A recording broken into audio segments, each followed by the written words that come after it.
Tales for Dark Nights.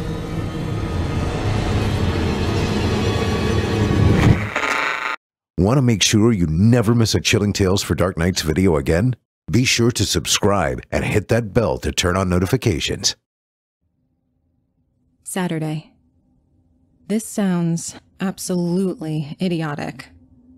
I know you've all heard this kind of thing before. Someone thinks her house is haunted, everyone else assures her that she's just paranoid, and all kinds of terror and gore follows. It's the stuff of every campy B-list horror movie. But I swear on my life, I'm not crazy. No one believes me.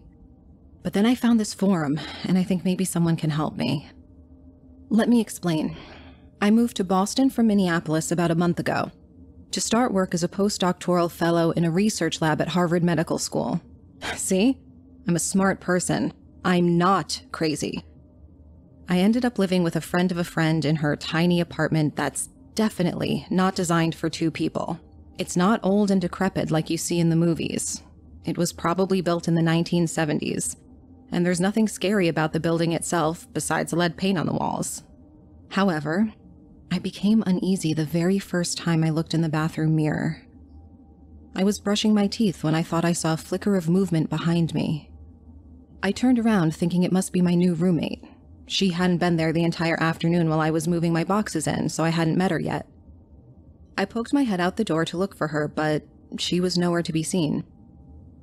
I shrugged and continued brushing my teeth, not thinking much of the moment, but feeling slightly on edge. The next few days were crazy, so I wasn't exactly sitting around staring at the bathroom mirror all day. I was getting accustomed to my lab, filling out mountains of paperwork, losing my ID card, and getting locked out of the mouse facility. You know, normal work stuff.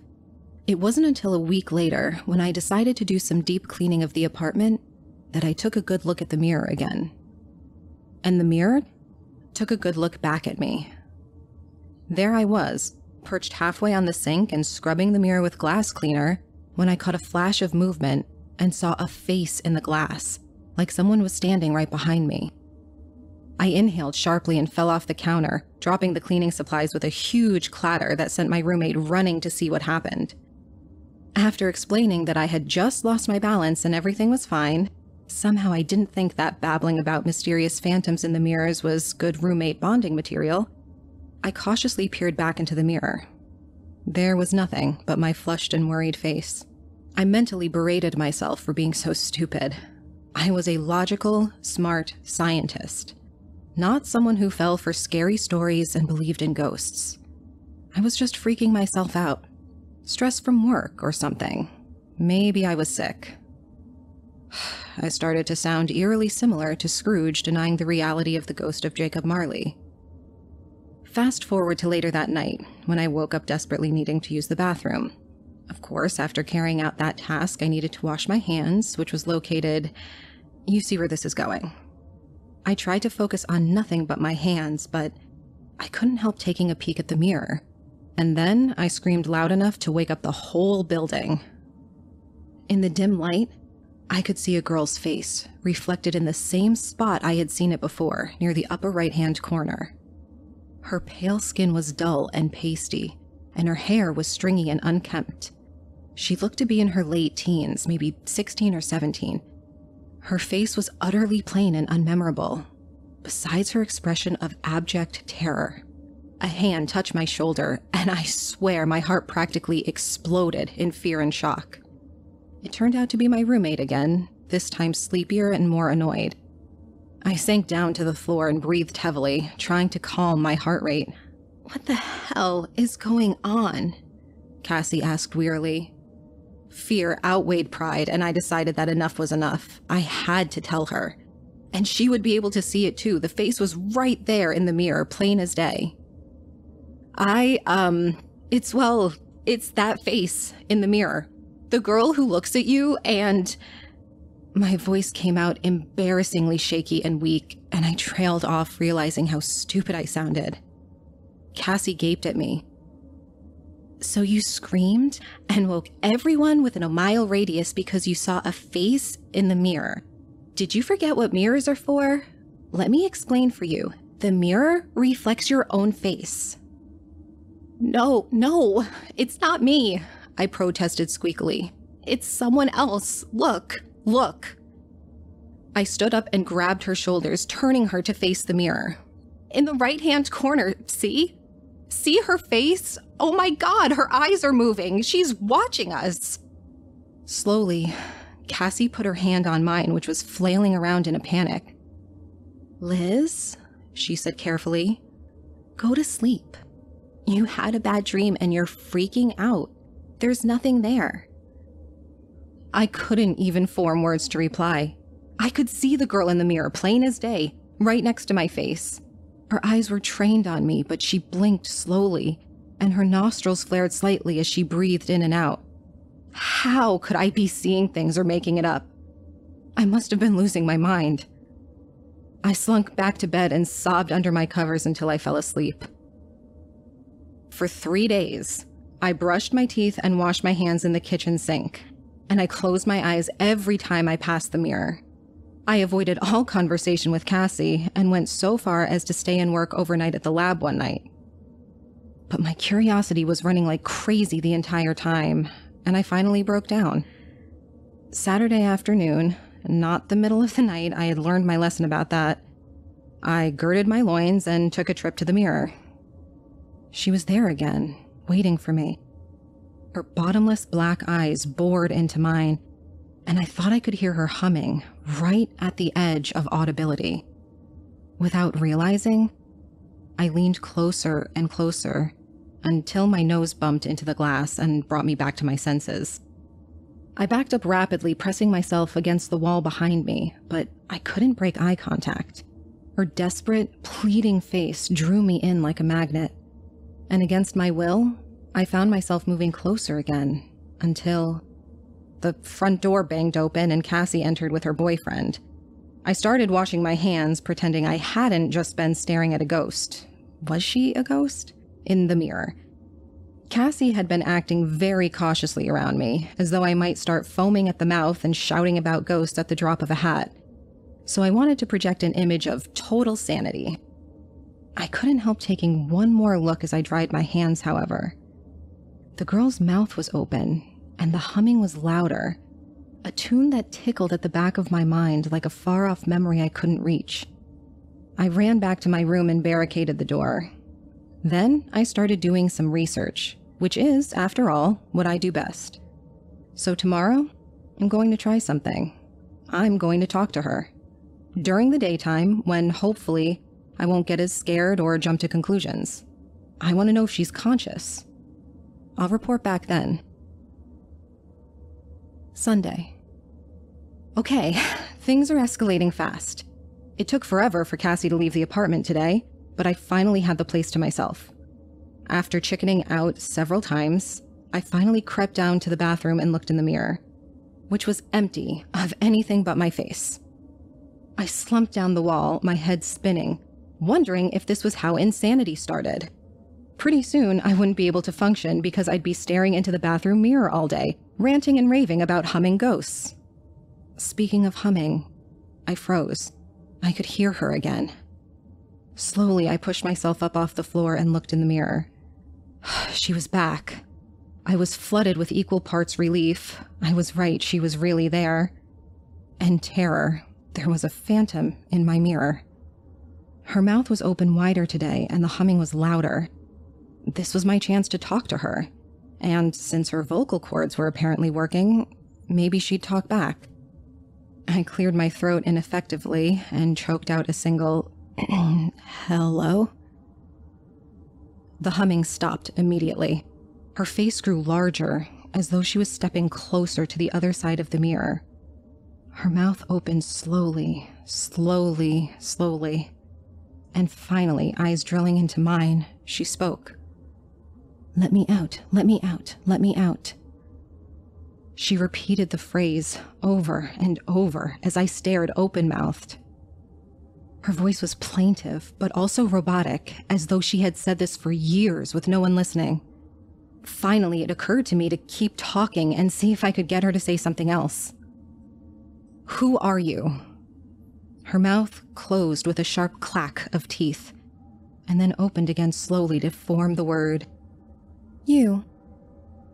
Fear coursed through my body like a series of electric shocks. She didn't repeat the word again, but stared harder at me. I couldn't look away.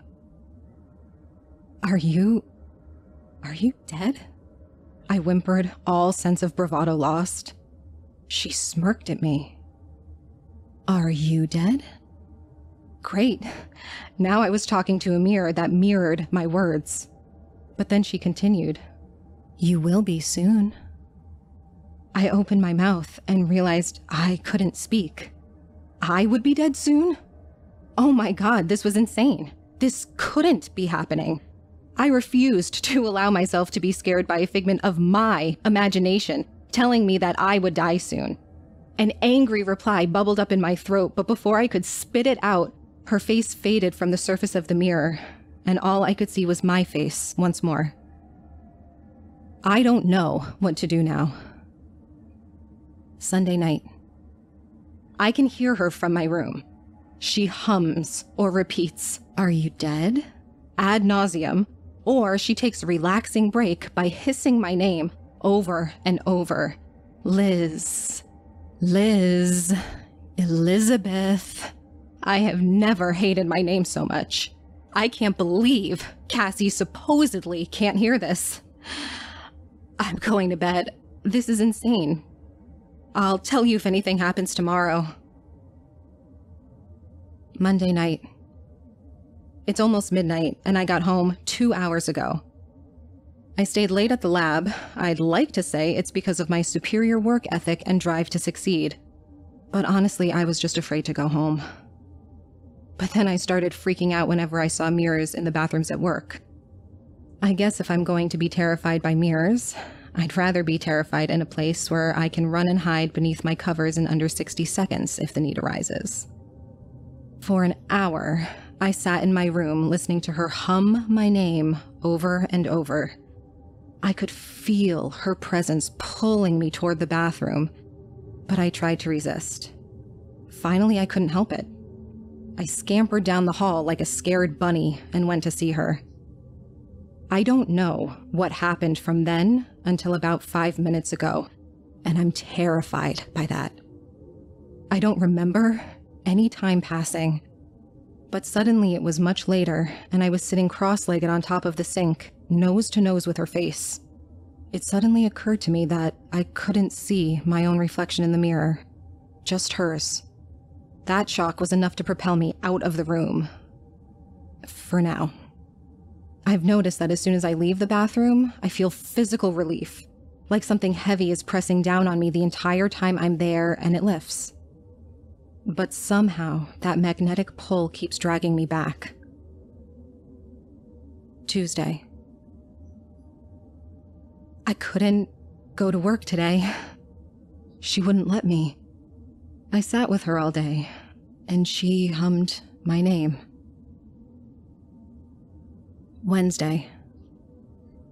She wants me to let her out. I don't know how. When I asked, all she said was, "You will be soon." Thursday. I think I need help. Can anyone tell me how I could get her out?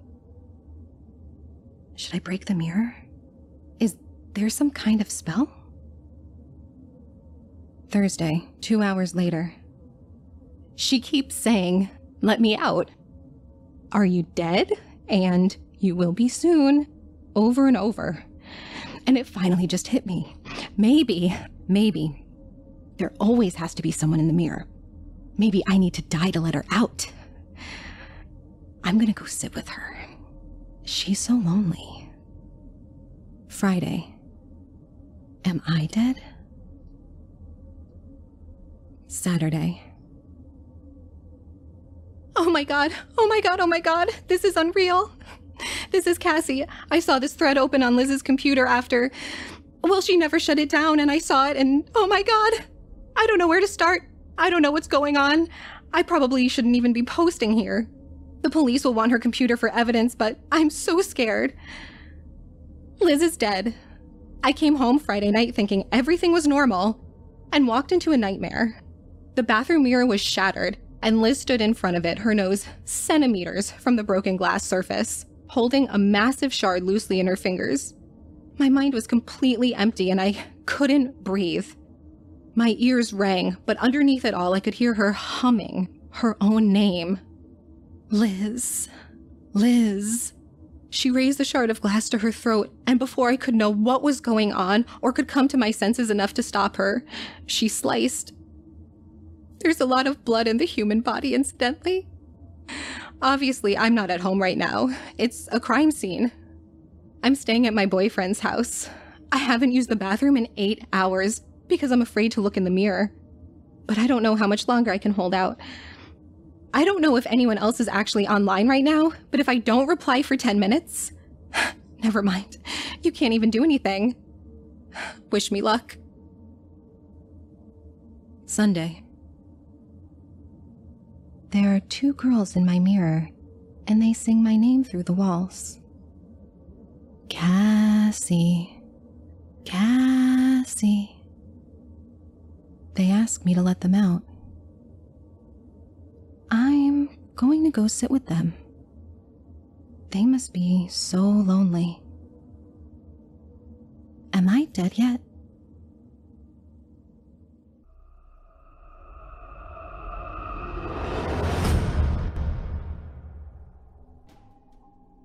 I leave dinner to pick up the phone, cupping my hand over my mouth in the hallway.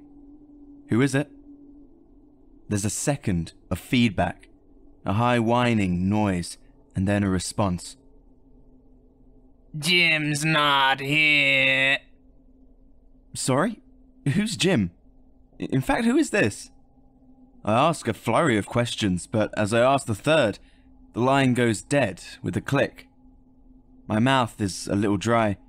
Something about the voice unnerved me. It had been so unplaceable, so vague. And as I try to remember, I can't place whether it was male or female, young or old, British or American. I close my eyes, try to recall in greater detail, but whenever I hear snatches of it in my memory, they make me feel sick. Uneasy. And so I stop. The thought obviously keeps building momentum in my mind because as I enter the room again, I sit down and in response to my wife asking, "Who was that?" I look her colleague's husband, whose name I am supposed to have remembered, dead in the eye and ask, "What's your name again?" He looks startled. "Martin. It's Martin." "Oh," I respond. "I thought maybe..." My wife raises an eyebrow, and I fall silent. I try and play it off as a joke, but it falls flat. The rest of the dinner is a mess of awkward silence and the brittle sound of cutlery on china. Try as I might, I can't get those words out of my head. Those words in that impossible voice. "Jim's not here." I'm sitting on the bus the next day, heading to the station to work on a few forensic reports when I take a peek at a young man's phone next to me. It's nosy, sure, but sometimes I can't help myself. There's something so thrilling about peeking into a stranger's life, however brief it is, and you never know what you might read. Apologies, filthy messages, a strange medical search history, mundane accounts of their day. But this time, there's only one message on his phone.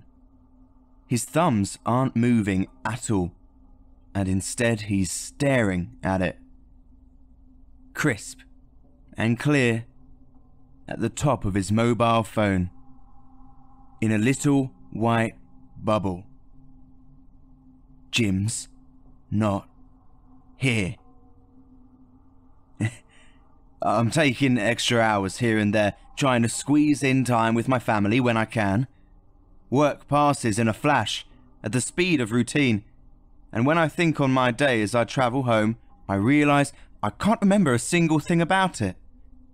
Like forgetting your commute the moment you arrive, or realizing you haven't heard a single lyric of your favorite song. I apologize to my wife again for embarrassing her. She's a little grumpy, but she pecks my cheek when I start cooking, and I know that it'll only be temporary. I read to my son, Jake, for half an hour, and my wife comes in to say goodnight. My wife tells me she misses me once we've put Jake to bed, saying it softly and quietly into my neck, so close that her lips move against my collarbone. I know what she means. I miss her too. I tell her I'll be one moment. I need to check. I double lock the door, and as I head down the stairs, I hear an ear-splitting scream. Jake's room. It takes both of us a few seconds before we're at Jake's door, opening it, to see him in a ball in the corner of his room, wide-eyed and pale, shaking. My wife bends down to hold him whilst I give the room a quick scan. No one. My wife's trying to find out what's wrong, asking him over and over and over again, stroking his hair, holding him. He can't speak for a while, and instead he just sort of moans this slow, cracking moan that comes from his stomach. But when we're both sat on the floor with him, he opens up. He's here! He's here! He's here! And I saw him! I saw him at my window, looking in. He was watching me and smiling and... He starts crying again, his small confession obviously taking all his energy. And I make a show of peering out of his window, checking all of his closets, under his bed. I think I'm running on adrenaline at this point, discounting the possibility of there actually being anyone real there, seeing as Jake's room is on the second floor. And it's only when I turn to comfort him that it clicks. Attempting to calm him down, I crouch down in front of him, and as proof that I've surveyed his whole room, I say, "He's not here." As soon as those 3 words leave my mouth, I feel sick. My hands go clammy. They have some significance, I'm sure, but I can't place exactly what. I don't know who he is or why it's so significant, but the fact that I'm saying it now too makes my chest tight. I said he, but it was all too clear who I meant, what I meant. Jim's not here. Something is wrong. I sleep in fits for the rest of the week, tossing and turning. A few days later, I wake to the sound of a loud creak, footsteps on our wooden floor downstairs. I listen for a while, trying to determine whether it's Jake grabbing a drink from the fridge, but as I strain to catch more, I feel a chill. Cold air sneaks its way under my blanket up my thighs until I'm shivering, muscles tensing from the cold. Shit! Someone's opened the door. Leaving my room, I grab the baseball bat at the top of the stairs and flick on the lights. Hello? There's no response. And as the lights flicker on, I can see Jake stood, eyes closed, in front of our front door.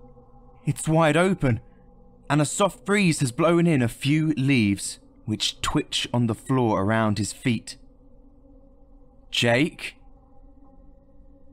No response. I walk down the stairs, silent, trying to see if there's anyone on the other side of the door. But there's no one. Jake's mumbling something, eyes still closed, sleepwalking. Careful not to wake him, I put the bat down, and as I reach to pick him up, his eyes snap open. I let him in! What? Who? Who did you let in, Jake? He says it 3 more times in quick succession. I let him in! I let him in! I let him in! He then starts to breathe faster and faster, and I'm reminded of the nightmares he used to have as a child. The witches and the monsters under his bed, and having to hold him until he fell asleep in my arms. He sleepwalked before. This isn't the first time, and my paternal instincts overcame me. Hey, Jake, don't worry. It's a bad dream. I'm here. I'm here. That seems to calm him down a little, and he lets his head rest against my chest as I take him upstairs. But as I've double locked the door after he's fallen back asleep, I can't get those words from my mind. Jim's not here. Waking life starts to take on the texture of a bad dream. Daily activities become strange, obscured. I find myself watching milk swirl in coffee for 10 minutes. Find myself absorbed in fabric swirls on the back of bus seats. And all of this is seeped with an unexplainable terror. A pressing and urgent anxiety that something is deeply and truly wrong. And that whatever it is, it's on its way. Work's no help. The week after the gallery, we're called in to take apart a recent crime scene. A suspected murder-suicide. A father went crazy, shot his wife and 2 kids, and then turned the gun on himself. We arrive as they're taking the bodies out, and I watch as the 2 tiny body bags are loaded into the truck. My heart breaks, as it does with every crime scene. I take a moment, deep breath in, deep breath out. I am helping.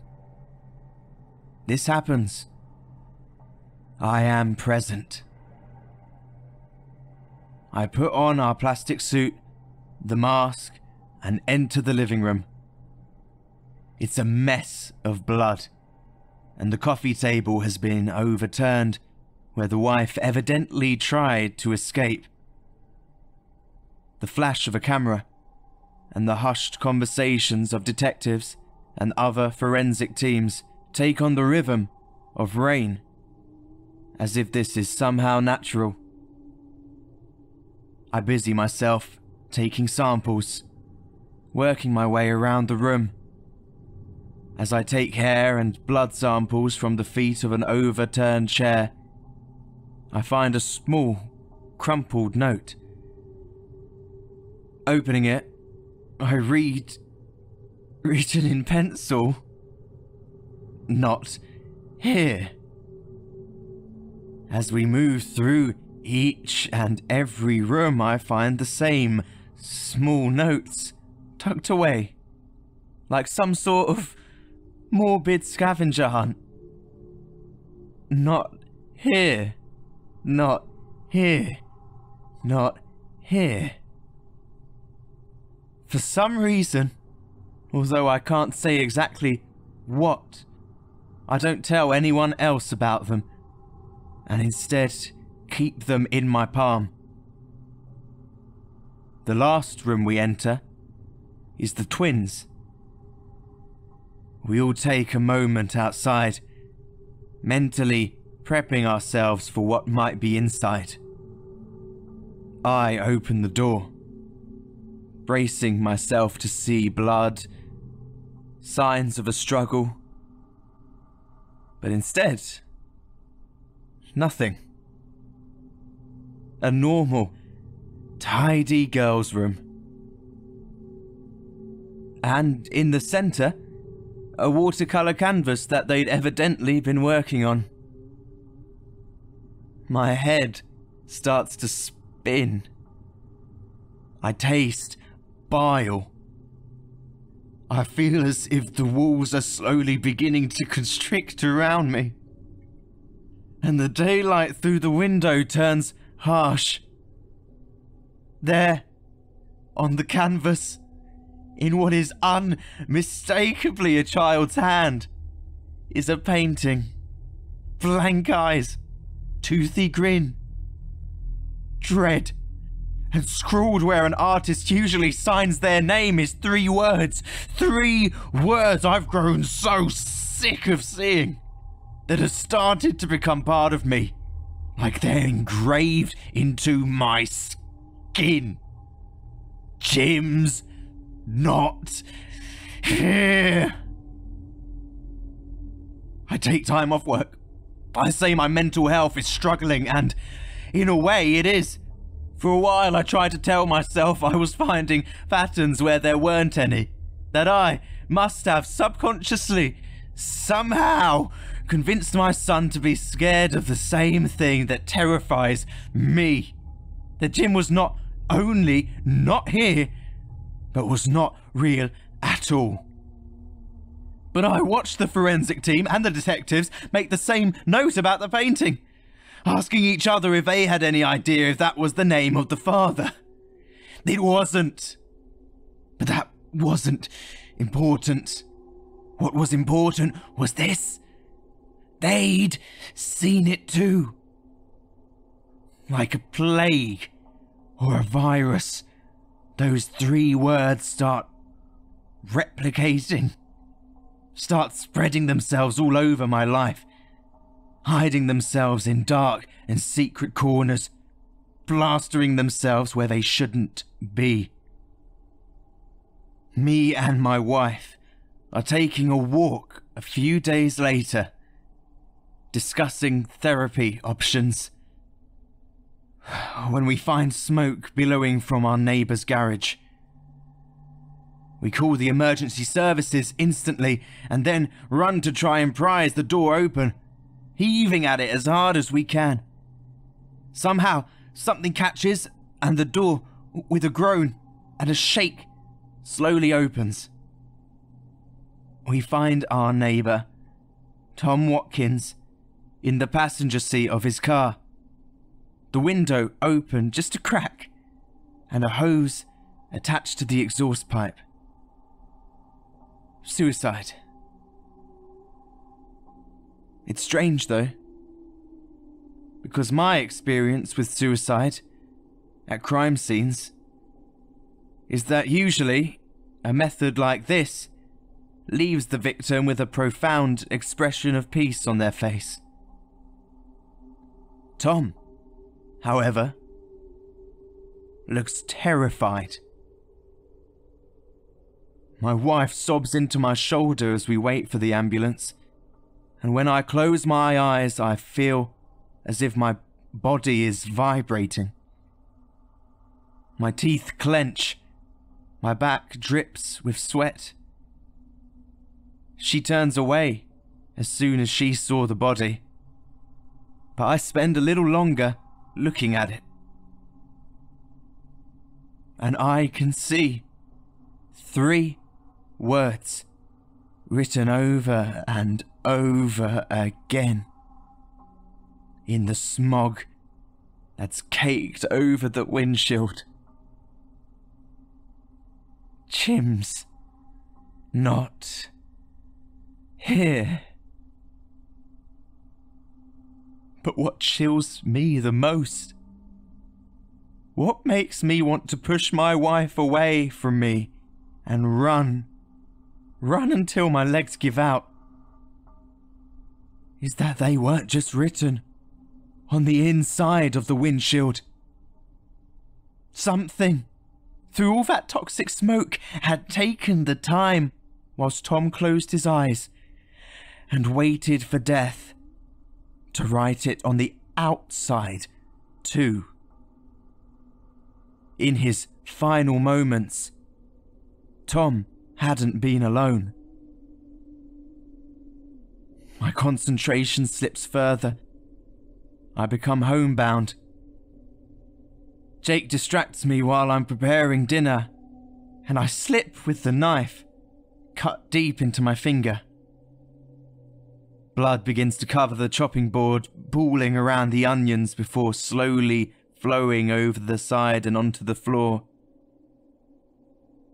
I know I should put it under water.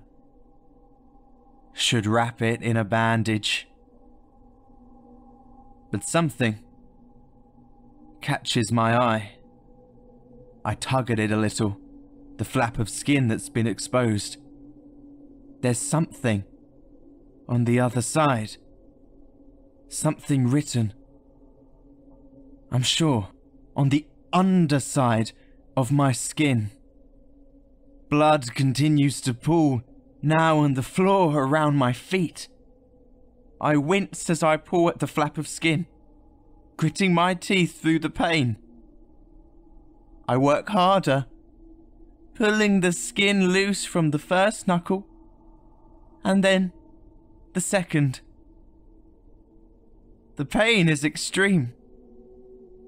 It makes my vision explode with spots of light, and I can feel the musculature of my hands spasm. But after all of that, my suspicions are confirmed.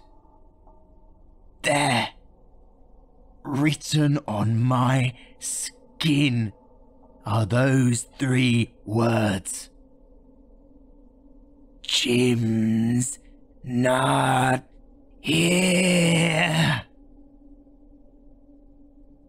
I'm called into work, made to talk to a psychologist. They say they're all worried about me, say that it's clearly taking its toll on me. I hear someone say under their breath as I walk past that I look like shit. The psychologist works for the force as well, has worked with me before.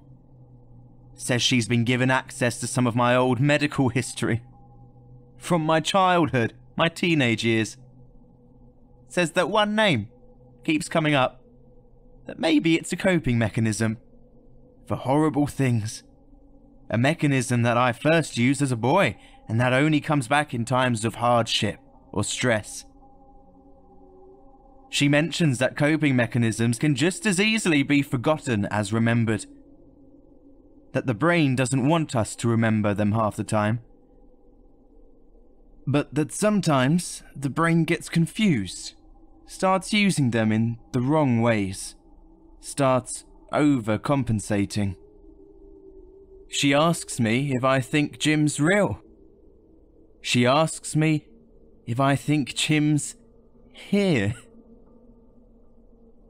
And as I open my mouth to reply, I spot a dark figure through the frosted glass behind her.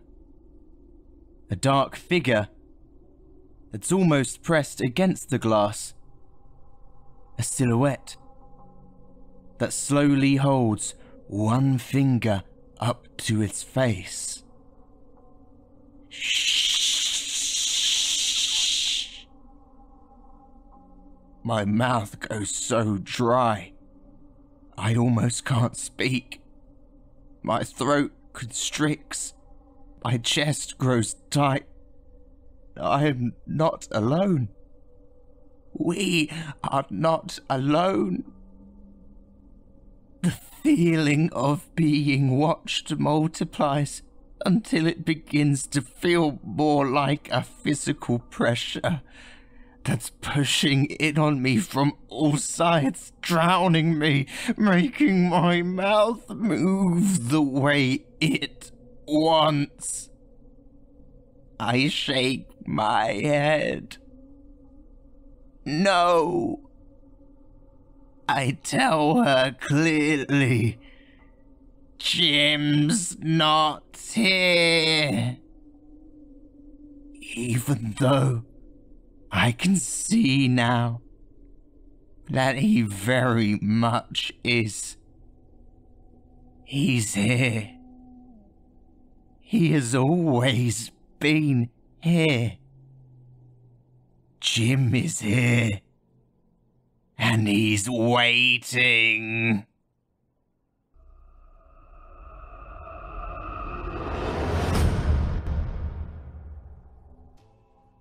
No matter what you see in the coming months, regardless of how convincing it might seem, know that I didn't want to die. I'm going to take all possible steps to prevent my predetermined demise, but if I don't make it, I need at least someone to know what really happened to me. I'm not, nor have I ever been, a remarkable person. I've never been terrible, but I never did great deeds either. To put it bluntly, ever since I left high school, I've found my place in eternal mediocrity. Honestly, being perfectly average didn't bother me much while growing up. Life was decent, I didn't struggle, and it felt like I had an overabundance of time to improve myself. But once I entered my 30s, the time that I had wasted started to wear on my own confidence, and a bout of anxiety invaded my otherwise peaceful existence. In order to make myself feel better, I decided to look through my old home videos, figuring that maybe I could get an inkling as to where I lost my passion for living. I dug through my parents' basement while they were at the market to look for the long-since forgotten memories. I hadn't filmed anything since the death of VHS tapes back in the early 2000s, but with some luck.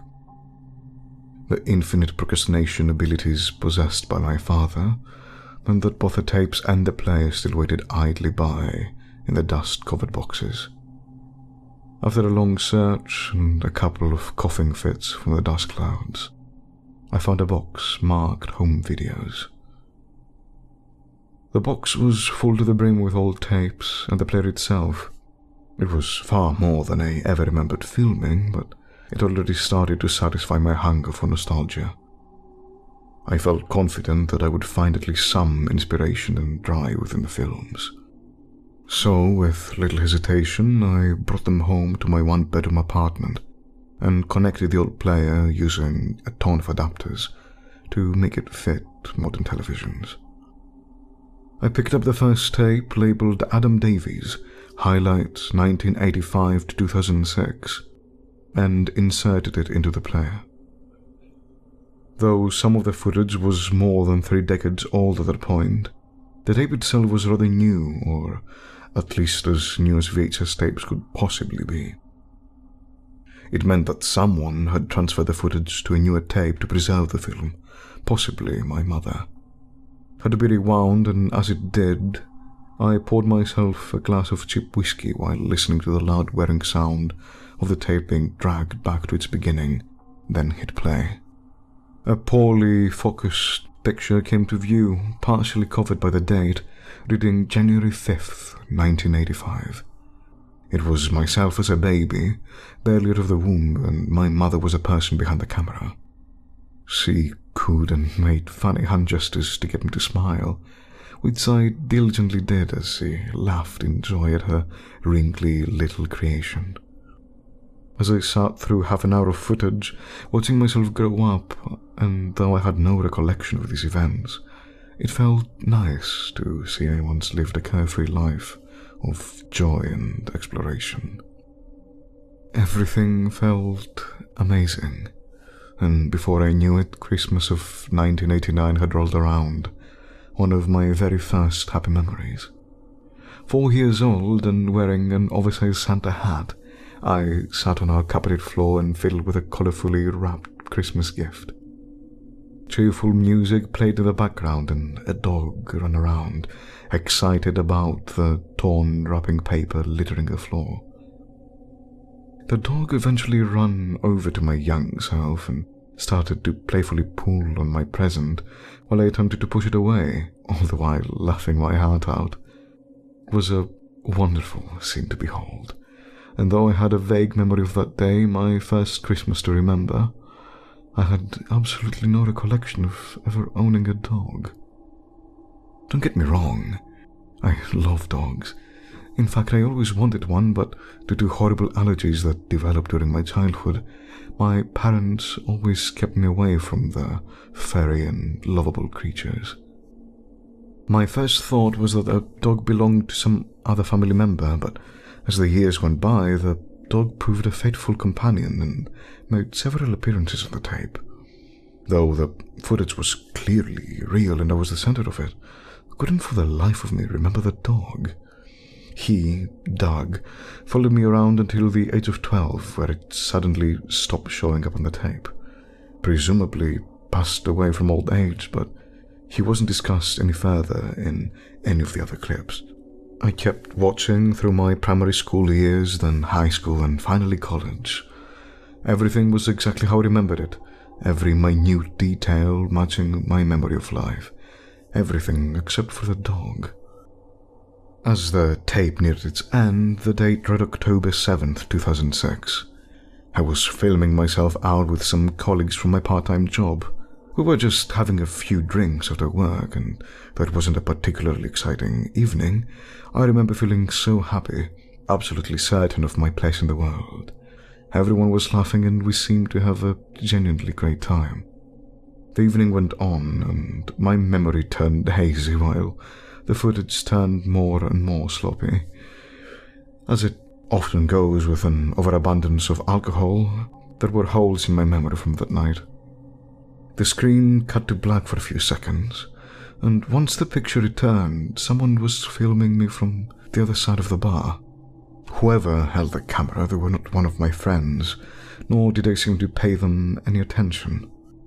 On the footage, I still sat with a couple of colleagues at the table, just finishing up my final beer before getting up to pay the tab. As we left the bar, the cameraman followed us, keeping his distance. We still did not acknowledge his presence.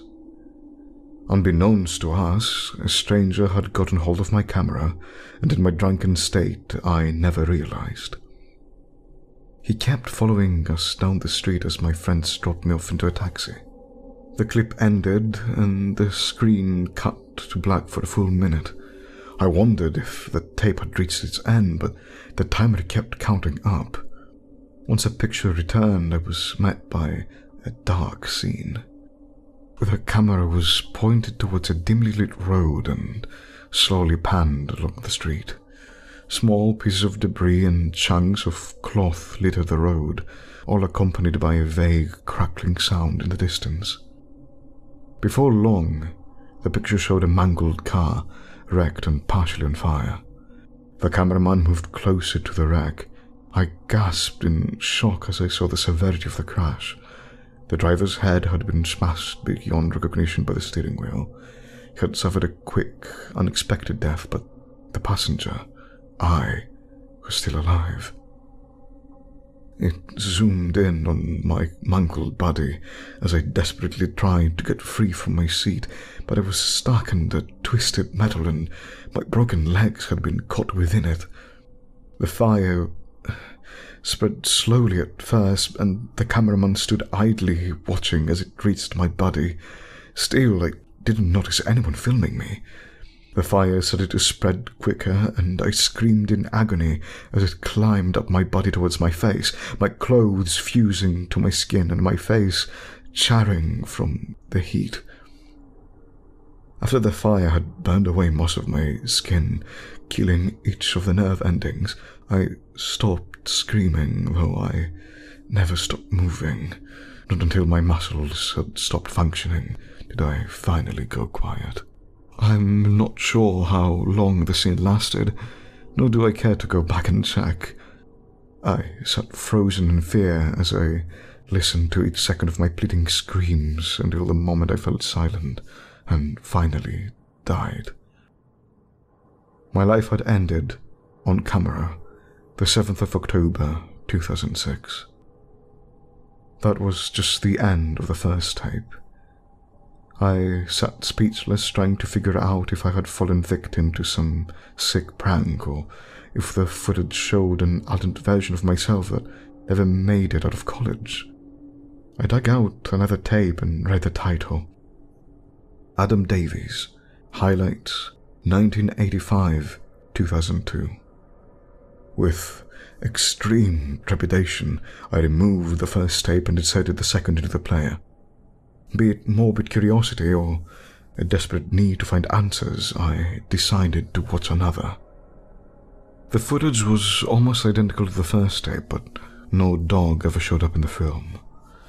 Instead, the only notable change to my life was the fact that my grandfather died in 1999 instead of 1993, and the color of my first car changed from black to red.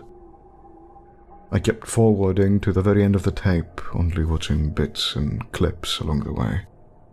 Once at the end, the day was dated November 15th, 2002. It was a party, and though too young to legally drink, it didn't stop me from enjoying the occasional house party. I remember leaving the place around midnight, after being rejected by my crush, and walked the 2-mile journey home, alone in the dark.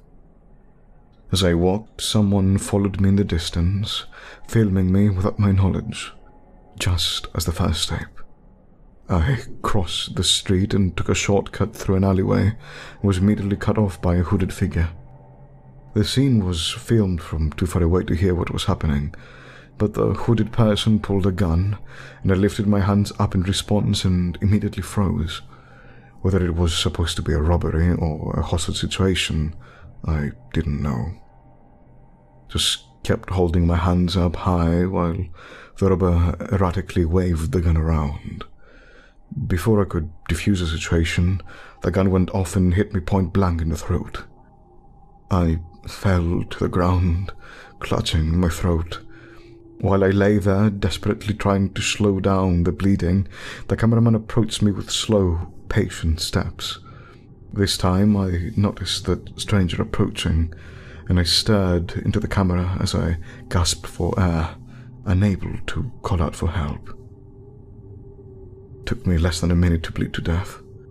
The camera continuously getting closer to my panicked face until the moment I took my last gargled breath, then it cut to black.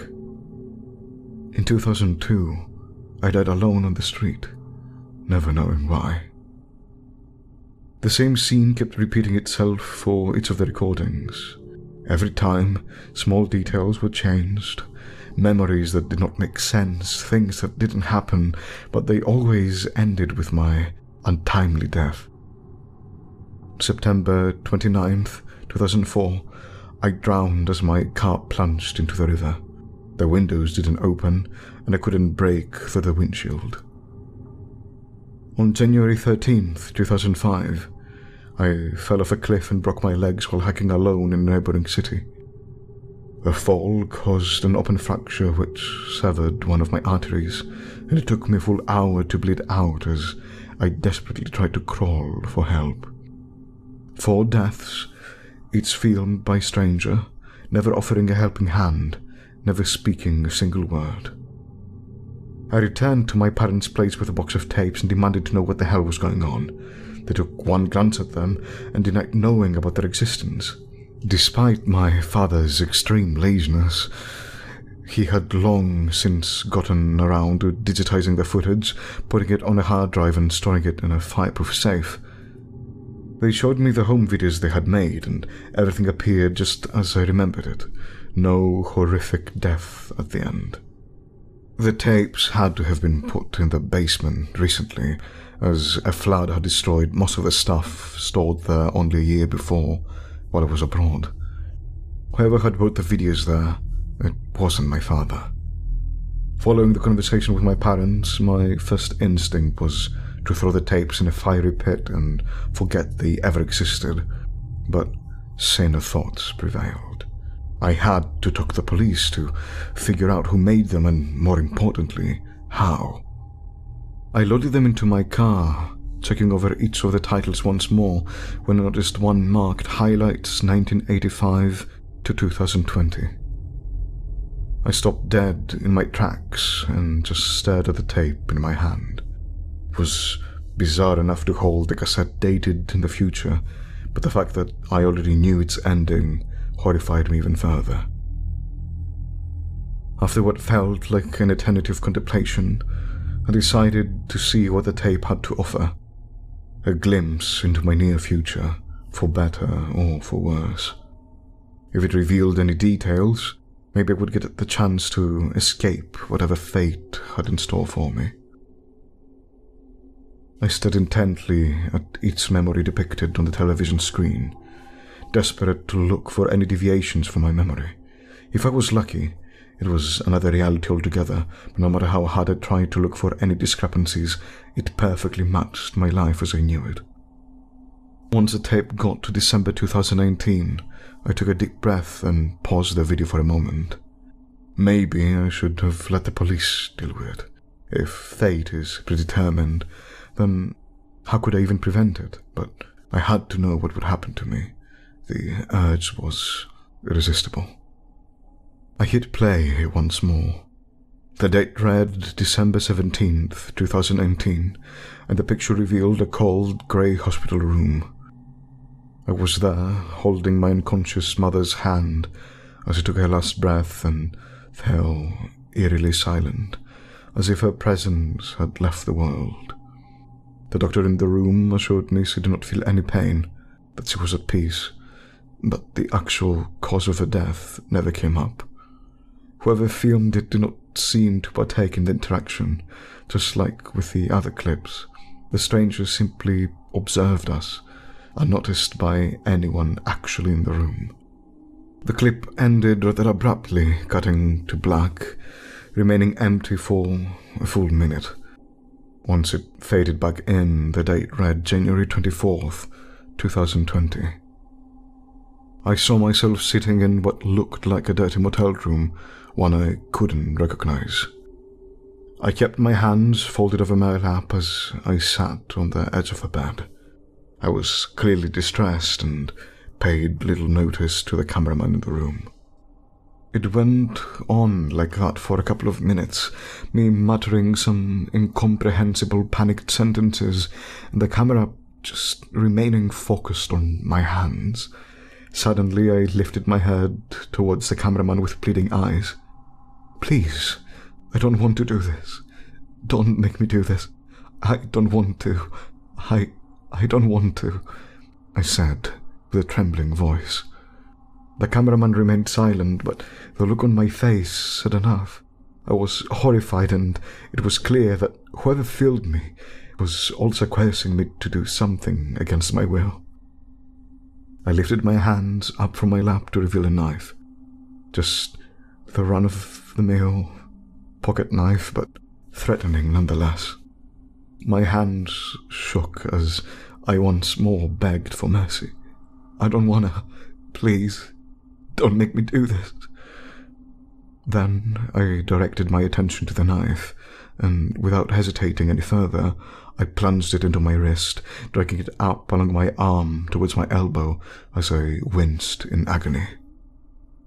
I sat motionless on the bed as viscous blood poured from the cut, the camera keeping its focus on me as the life slowly drained from my body. Minutes passed, and I dropped dead on the floor, letting out a final breath before succumbing to blood loss. The tape ended with the familiar jagged lines and grey screen, with a high-pitched, monotonous beep the only thing left to keep me company. Following the last tape, I headed straight to the police station and handed over the tapes. They were hesitant at first, but quickly came around as they saw the footage.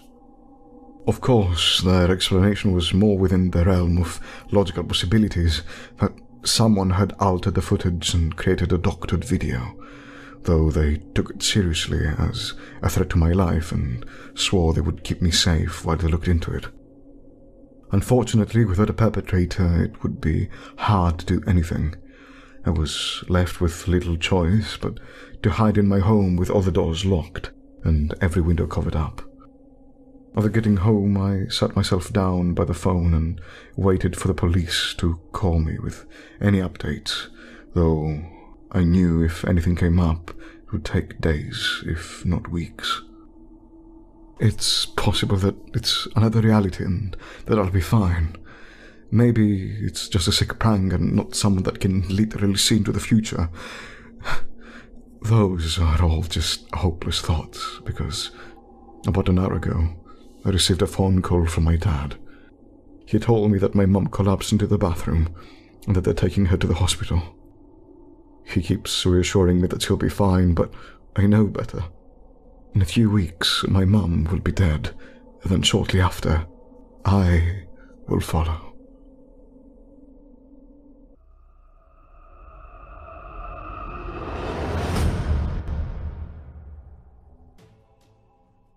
I never really liked my sister. I mean, of course I love her, but we've never quite gotten along. It's more than just that sister rivalry thing. Even as I stand here now on her front lawn, I guess I'm where I've always been with Madeline, torn, caught between two very different girls.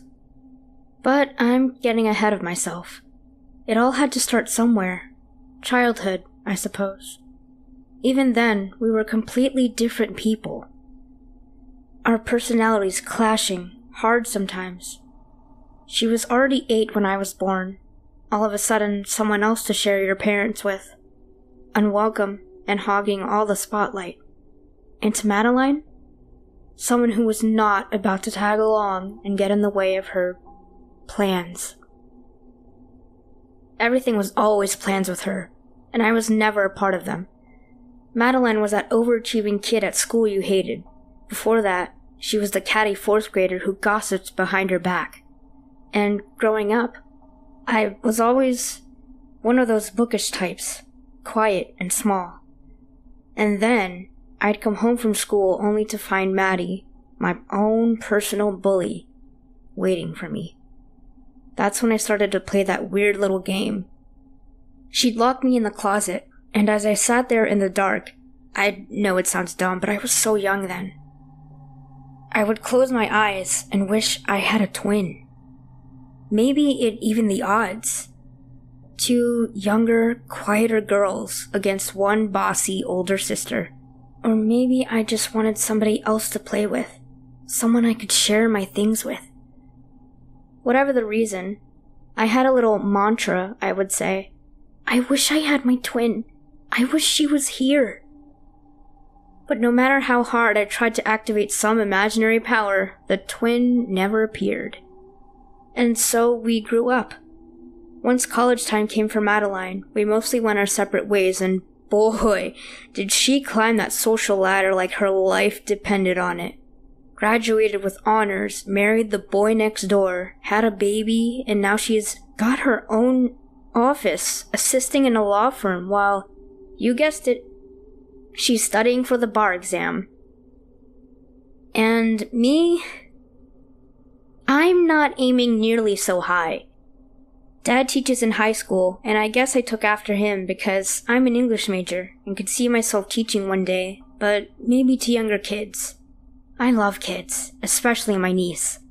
The only thing that keeps Maddie and I less distant these days. I stay close to her daughter Ella because I worry she's not getting enough of what she needs at home. She's a shy kid, like me, only 6. And her mom already pushes her around when she's not ignoring her completely.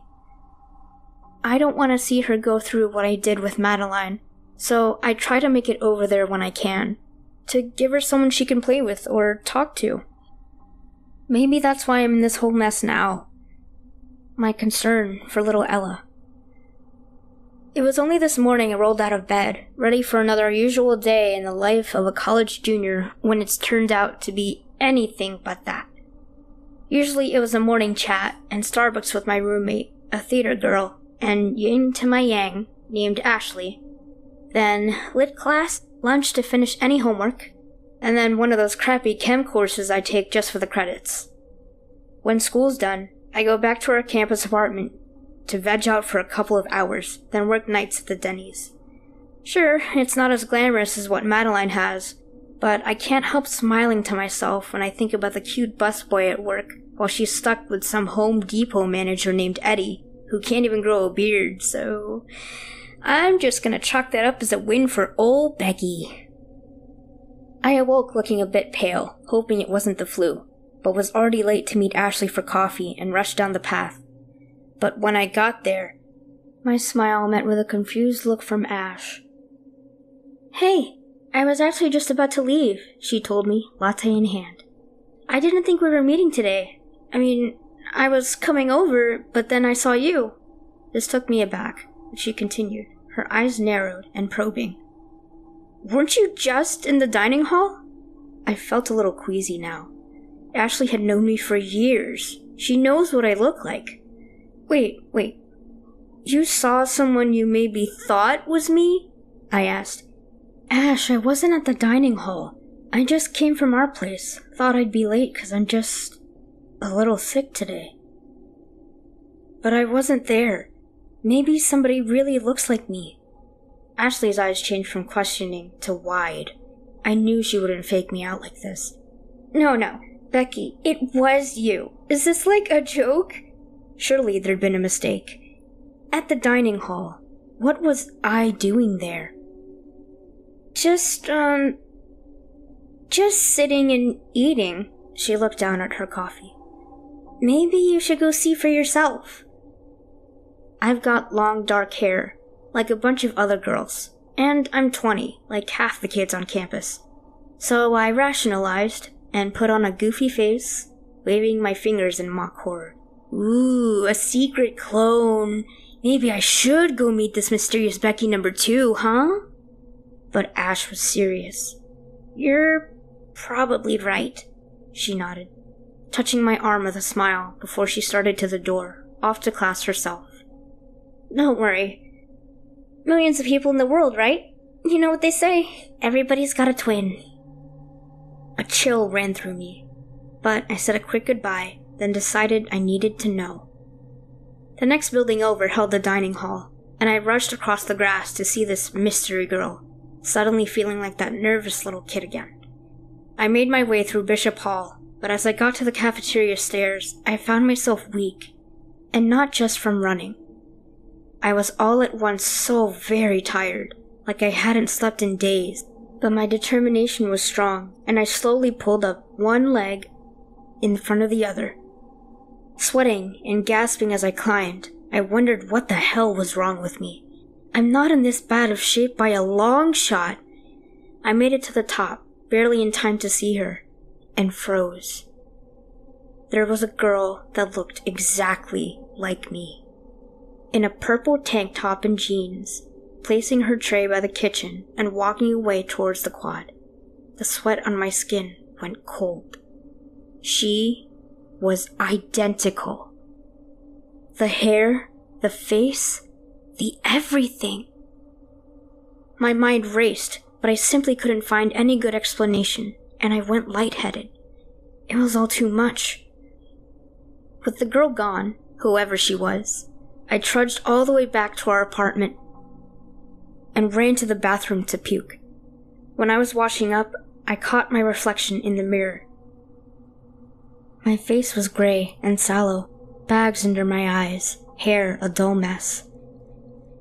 I groaned from exhaustion and climbed back into bed, figuring, fuck the class.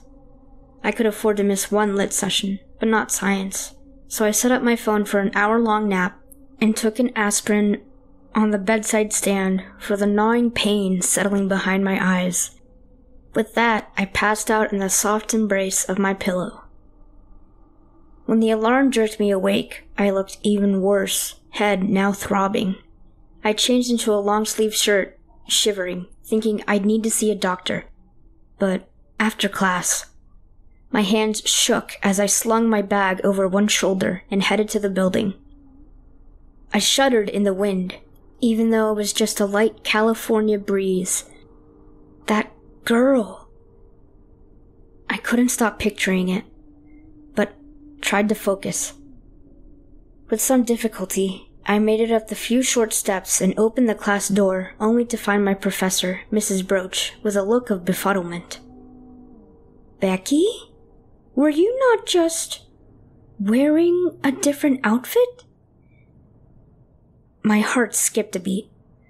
No, this was all wrong. I think you have me mixed up with a different student. My hand searched through my bag for the paper due that day, mind boggled as dizzying spots danced before my eyes. Here's my essay, Mrs. Broach. The old woman gave me a concerned smile and rested her hand on my arm, the skin clammy. Honey, you already handed your paper in. You just did. Do you want to sit down? I slowly withdrew my hands from the bag, eyes darting around the room at the funny stares of my classmates. I did? Was I, just in here? My lab partner piped out with an uncertain tone. Becky, I just saw you give her the paper. Are you alright? I felt faint, dripping with sweat, but quietly choked out, I'm fine. No one looked like they bought it, and I tried to smile and glanced at the clock. Technically, class didn't start for another 2 minutes. I'm just gonna go get some air, okay? The teacher nodded, finally taking her hand off me. That sounds good, Becky. We won't be getting underway just yet. Panic gripped my head like a vice as I stumbled out into the hall, and I saw another guy I knew, another English major, Dean. My heart sank with the weight of his words. Weren't you just here? Dean gestured. Going the other way? I weakly assured him. Must have been someone else. And he walked off as I slowly followed down the hall he'd indicated, feeling worse with every step. By the time I'd made it to the girls' bathroom, I could barely summon the strength to open the door, but in I went. And as it shut behind me, there she was. The twin I always wanted. The girl from the dining hall. Just standing there, washing her hands, and as she turned, she wasn't even surprised to see me. Becky? What's wrong? She asked in a voice of a genuine worry. She looked like she actually cared about how ill I was, as I slumped against the bathroom wall, the tile cool against my hot, moist skin. As my head spun, I watched my book bag slide down beside me, limp on the floor, and I turned to see her approaching. Who the hell are you? I asked hoarsely. On her way over from the sink, she faltered, leaving the water running as she gradually came toward me, and I scrabbled against the wall to get away. Don't you know me? I'm your sister. She doubled over with a look of pain, clutching her stomach and wailing. My twin still tried haltingly to walk to me, and I was helpless to do anything but wave my hands in defense and push myself towards the stalls by shuffling my shoes. We're twins! I'm not your twin, I told her between breaths. I don't have a twin, and I don't know who you are. My head was splitting, and my stomach felt ready for another round of vomit. The girl was hurt, confused.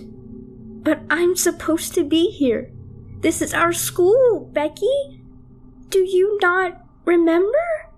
The sink was overflowing behind her, its water slowly pooling as she continued to grab at her belly, taking an uneasy step. This is our life. I don't understand. She winced, her face going white. Becky, what's wrong? You're what's wrong. I lay half propped against the wall, the rest of me sprawled upon the tile, my whole body reeling. My twin just gave a small, sad shake of her head. I don't know why we're both so sick, she told me, struggling on her feet. I've been like this all day. I could tell she was really hurting. So have I told her. This was crazy. I refused to believe I was in the girls' bathroom, talking to a twin I never fucking had. No, this was something else, I reasoned to myself. I just had a fever. A really high one. Just a fever. I reached, trembling for the door to try and call for help. But it was so hard, and I was so very, very tired. My arm fell dead to the floor as I drifted in and out of consciousness on the tiles. All I could hear was the sound of my twin crying in pain, now down on her knees, but still crawling to me, shaking violently. I tried to stay awake, tried to hold on to the feeling of the cool wetness that slowly spread under my legs. Out of the corner of my eye, I watched her, skin now ashen, and nose bleeding from both nostrils, croaking, "Sis, Bex, please." A monstrous agony taking hold of me, I used all the strength I had left to reach for her arm, but she twisted and pulled away, trying to get to her feet. She slipped in the puddle of the still running tap water, and all at once I saw her fall back, bashing her head down on the sink corner and tumbling limp onto the ground, neck cocked at an odd angle. Oh God, was she? Just as quickly as she had dropped, the haze in my mind began to clear, and the harsh grip of pain suddenly released my body. My skin now flushing with new vigor, I sat up in the water and looked over. Her brown eyes were locked, open, and lifeless. A terrible sorrow flooded into me, and I locked the bathroom door from the inside, and carefully made my way over to the body, shutting the damned sink off for good. With newfound energy, I kneeled down and cradled my twin as her black, soaking hair fell loosely around me, and the blood flowed freely from a gash in the back of her head. To my surprise, tears began streaming down my cheeks as I quietly said to her, "Maybe you were my twin. I asked for you, and you actually came." Maybe I was responsible for this. Maybe neither of us had to die, no matter how sick we'd become. Maybe this girl had her own life this entire time, living it out with no idea that I was living mine without her.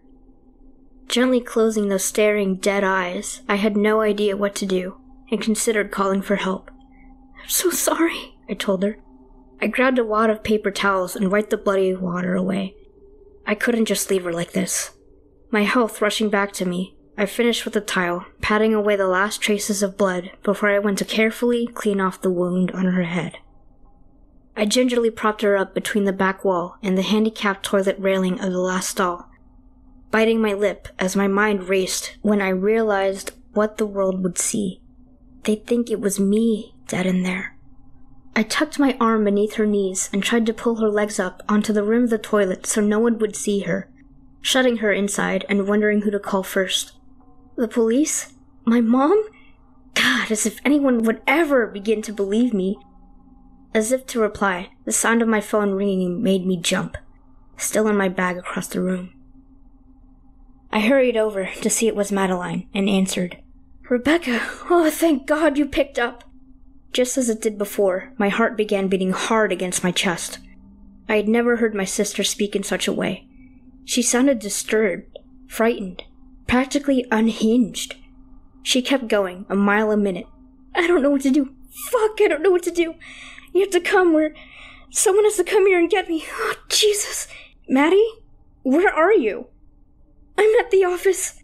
Her voice was muffled, like she was hiding. "Something terrible. No, something impossible is going on." At this, I felt an uneasy tingle at the back of my throat as she explained. I was here, working. Then on my lunch break, I called my landline at home like I always do, to check my messages. Rebecca, I called the phone when no one was home, and someone picked up. I picked up. I scrambled to find my words. What do you mean? I mean, it was me! It was fucking me! Myself, picking up the goddamn telephone! I am terrified, Becca. I've been retching over the sink for half an hour and I think I'm sick. Maybe even hospital sick. That was it. I shook all over, holding the phone to my ear so hard I thought it might snap, and whispered back to her. I think I know what's going on, Maddie. What? How could you have any idea what's happening? That was Madeline, dismissive, even in the face of sheer, unadulterated madness. I grabbed up my bag and with one last apologetic look back, unlocked the door and fled the building. All I know is there's someone stranger in my house right now and I need your help, Becca, please! I bounded across the grass toward my parking lot. I need you to come and pick me up. I'm too dizzy to drive. Alright, I told you. I think I know what's up. I'm coming, okay?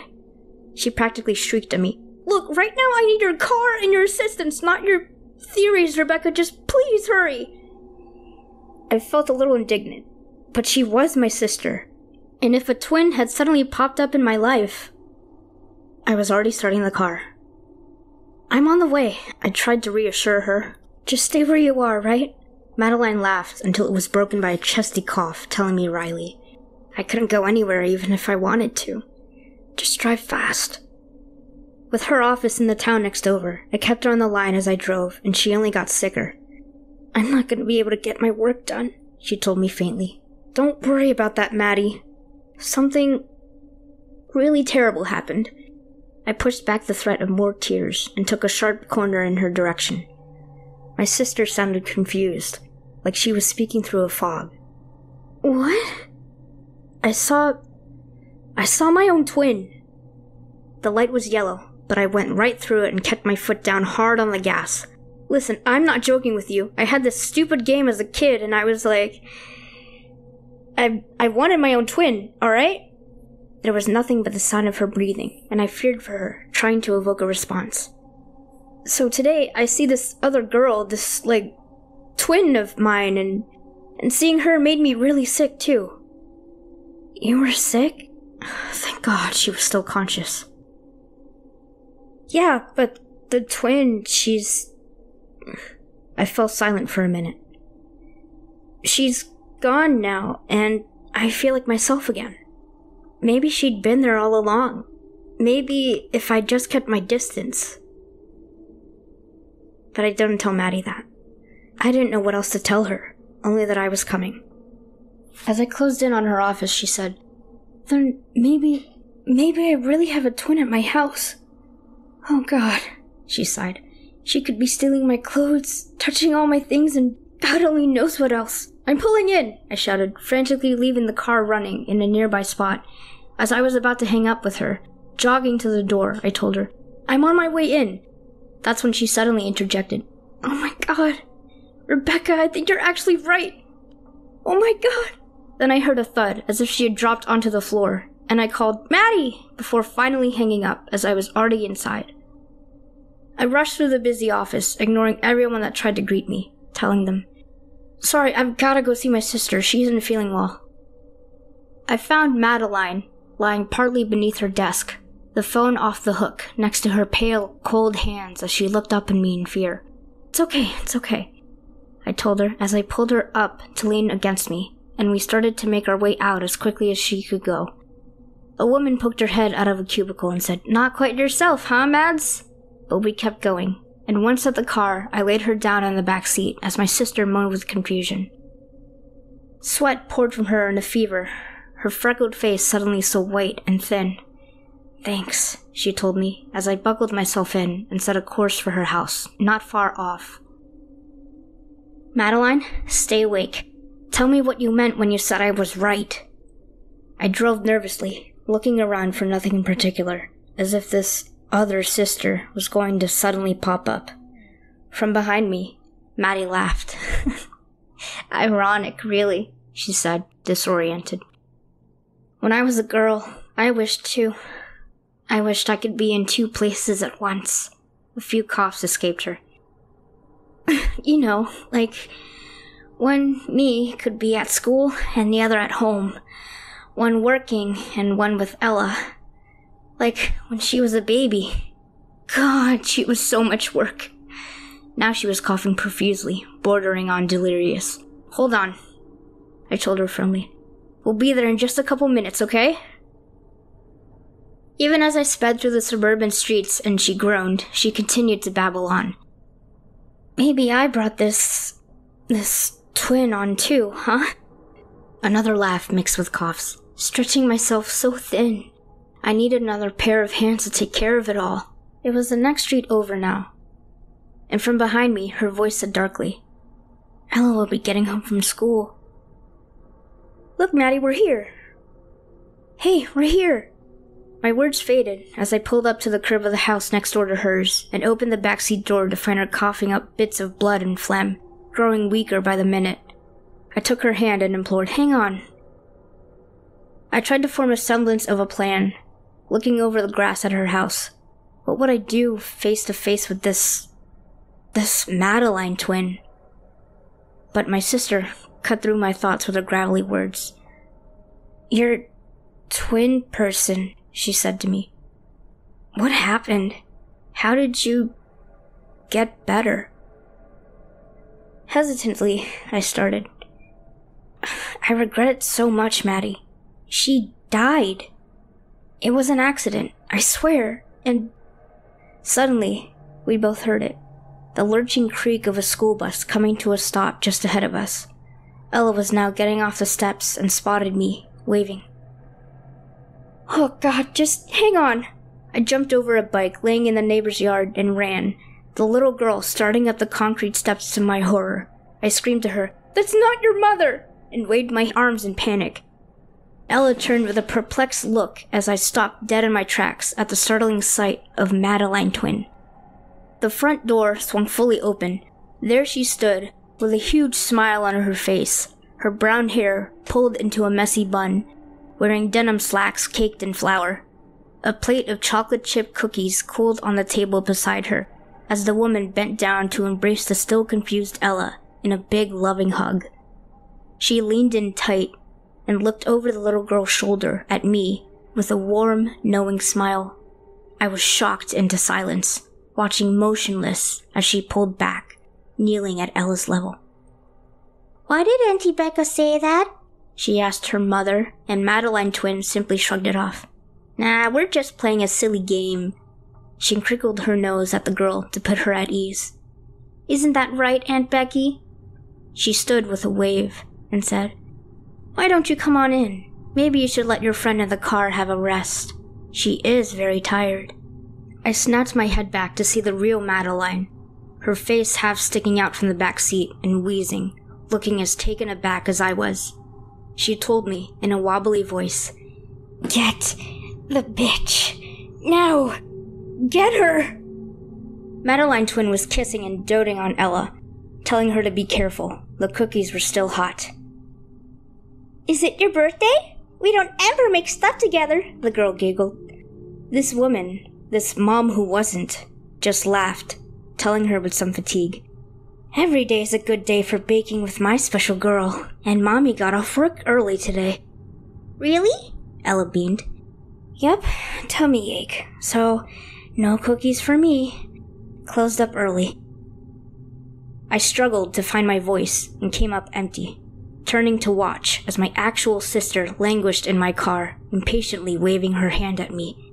"Kill her! She's with Ella! Jesus, Rebecca, do something!" Meanwhile, her twin took the girl gently by the hand. I glanced back and forth between them in uncertainty.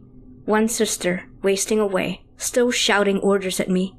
The other now moving into the hall, chatting with Ella behind an open door, with a motherly hand on her shoulder. And so, here I am, stuck. It's like I said, I never really liked my sister.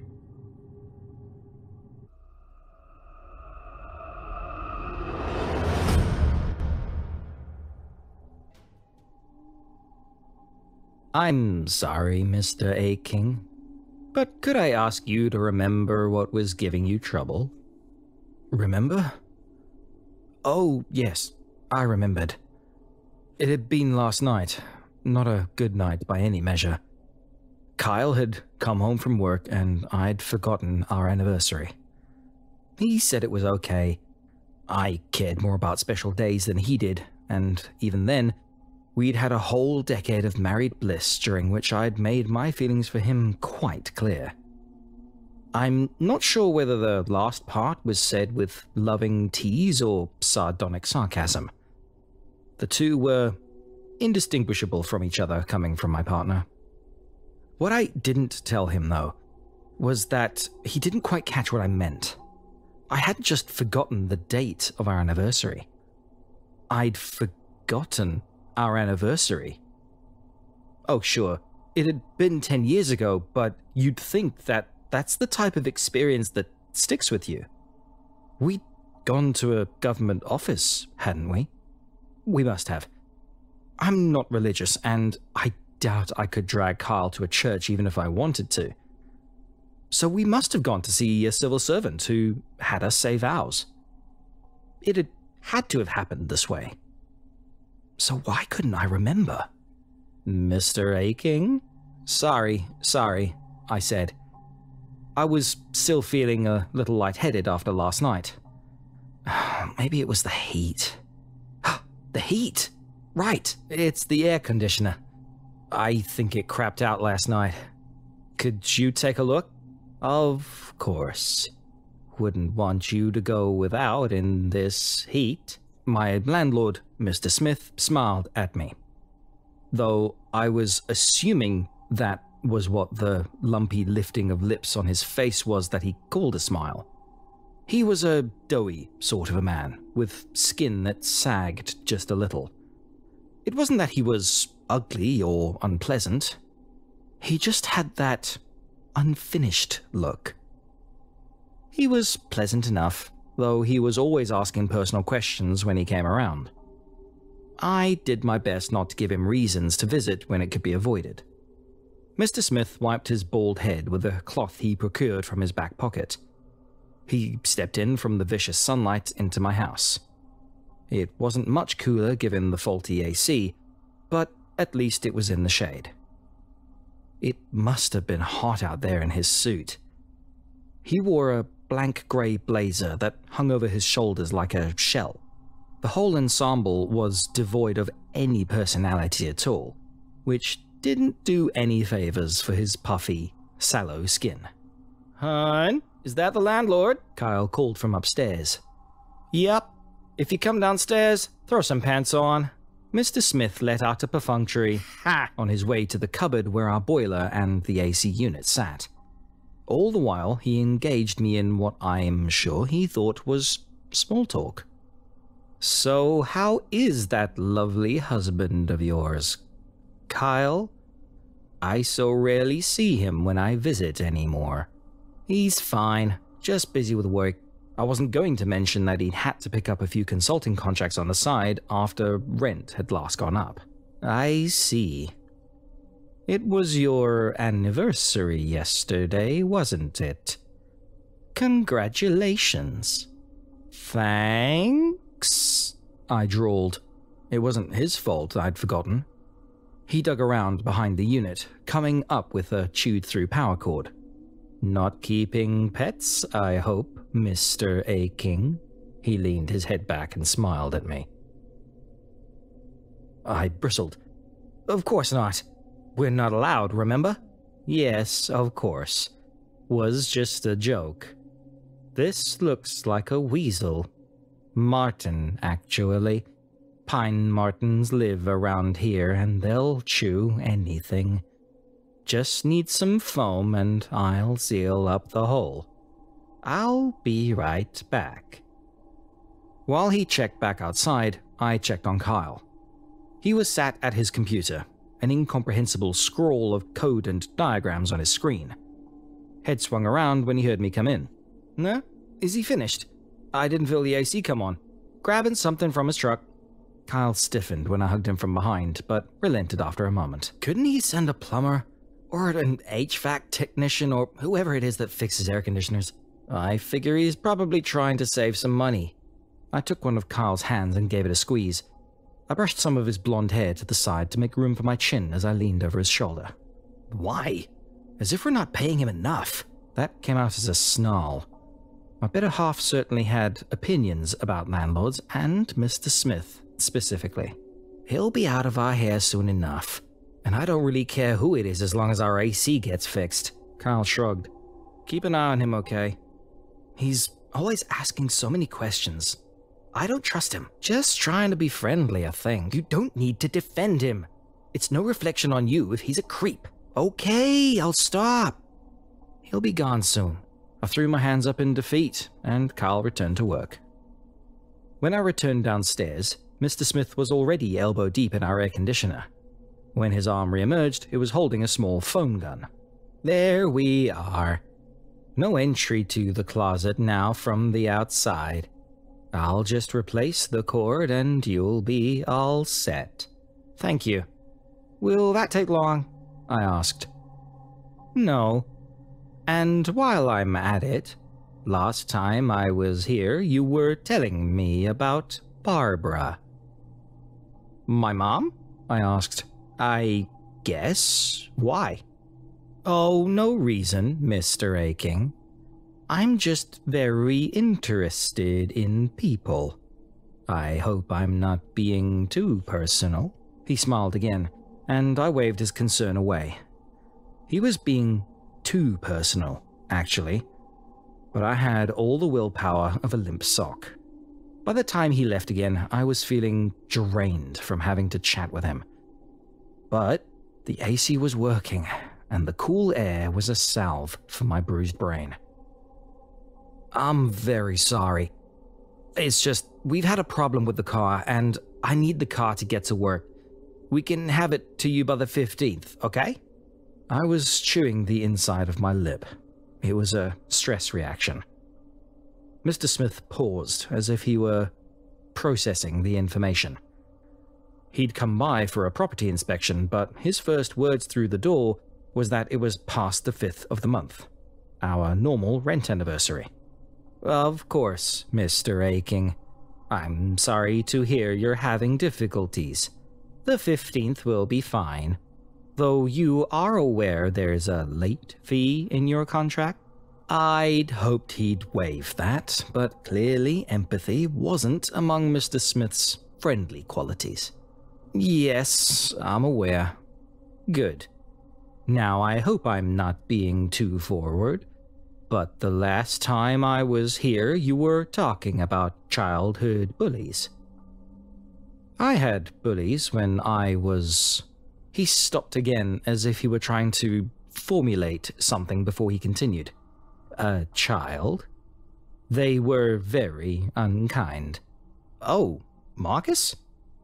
He was just a confused kid. Took it out on me, yeah, but I don't blame him for it anymore. The topic strayed from bullies to snow days to first loves. He led me around the house, checking corners for mold and measuring cracks in the drywall where he suspected subsidence. Thank you for your forthrightness, Jimmy. Mr. Smith smiled at me through teeth that appeared to be rounded lumps. Like the rest of him, they seemed like a poor simulacrum of teeth rather than the genuine article. Though since I'd last seen him, had he grown some hair? I never really paid attention before. Maybe he'd shaved it off for the summer. That made sense. He had short mousy brown hair that peppered his scalp. That's what your mother called you, right, Jimmy? I guess? I shrugged. It was so long ago. I don't remember the nickname, but it made sense. Maybe I talked about it last time when he'd been there, and it had slipped my mind. You're my favorite tenant, Jimmy. Thanks for your stories. Everything looks in order here. Oh, may I remind you that next month I'll need to be here for the boiler inspection? I nodded tiredly. At least the property was being maintained, and it wasn't much effort to let Mr. Smith in, was it? Oh, and don't forget to call your mother. It's her birthday today. When he left, Kyle felt safe coming downstairs for breakfast. You shouldn't let him walk over you like that, he muttered around a mouthful of toast. Huh? Like what? You're always telling him about everything about yourself. I'm just being a good host.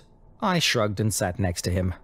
A bowl of cereal in front of me promised a good carbohydrated start to the day. Maybe it'd wake me up and I wouldn't feel so muzzy-headed. Kyle reached over and pulled my head to the side. Oh my god. Jimmy, you're going grey. He laughed around his next bite of toast and plucked a hair from my head. Ow! Don't complain, big baby. He held out a white hair, devoid of my normal deep brown color. You are.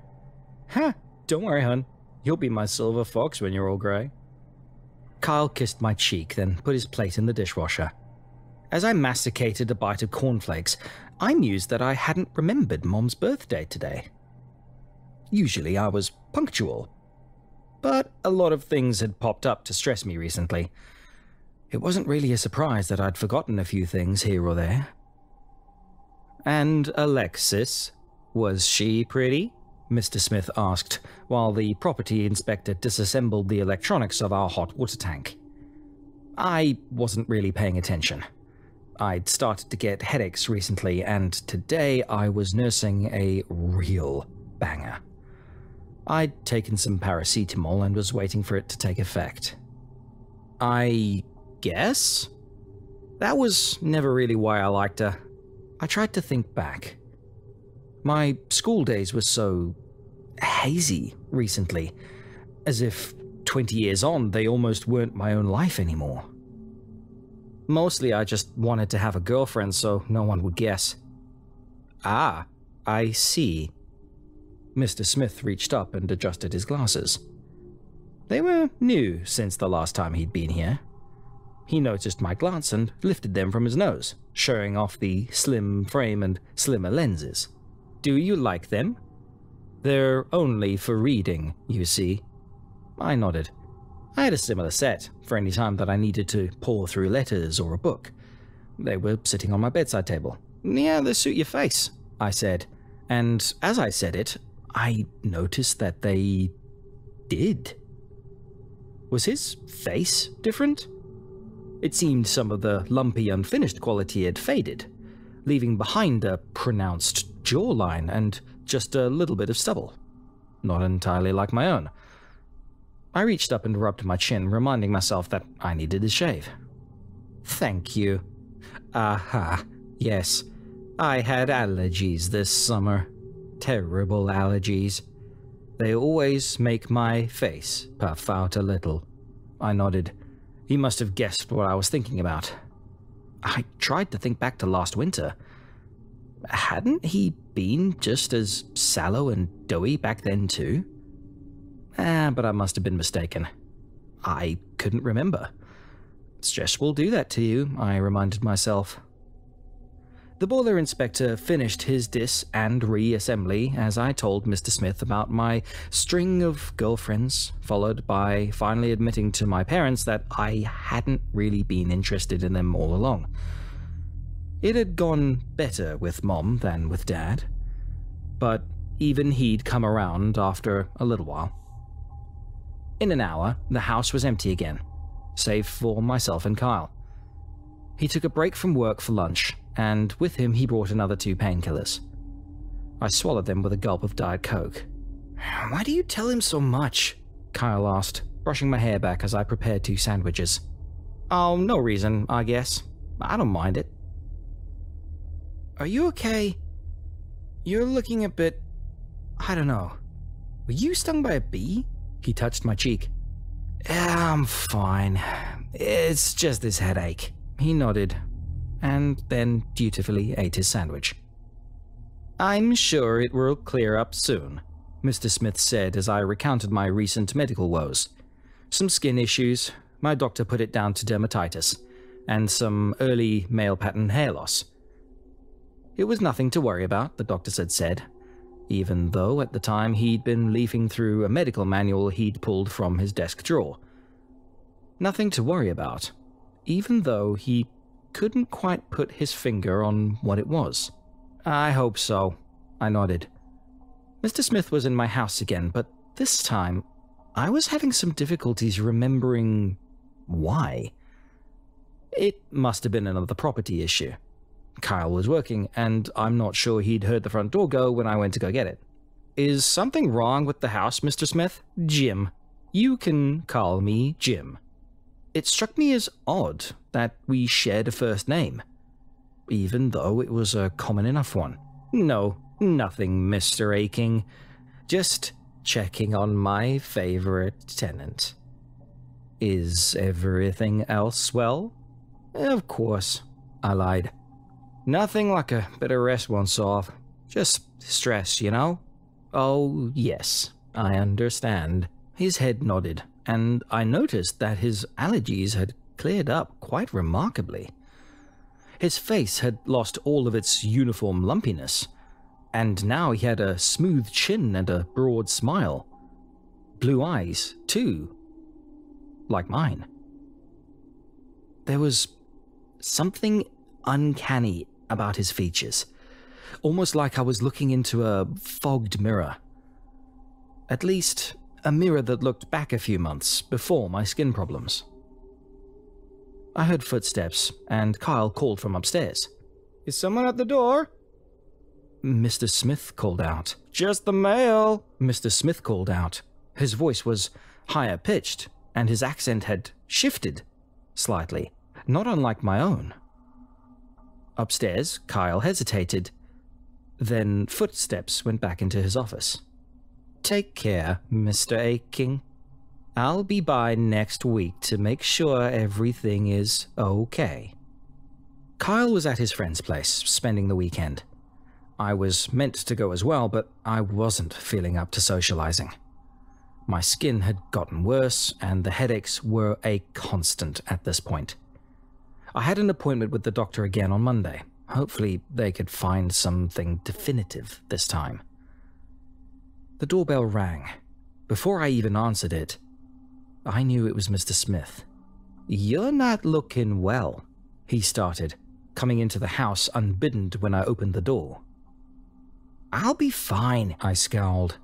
"Yes, I'm sure you will be." His smile was familiar. I'd seen it every morning while shaving for most of my life. "Don't worry.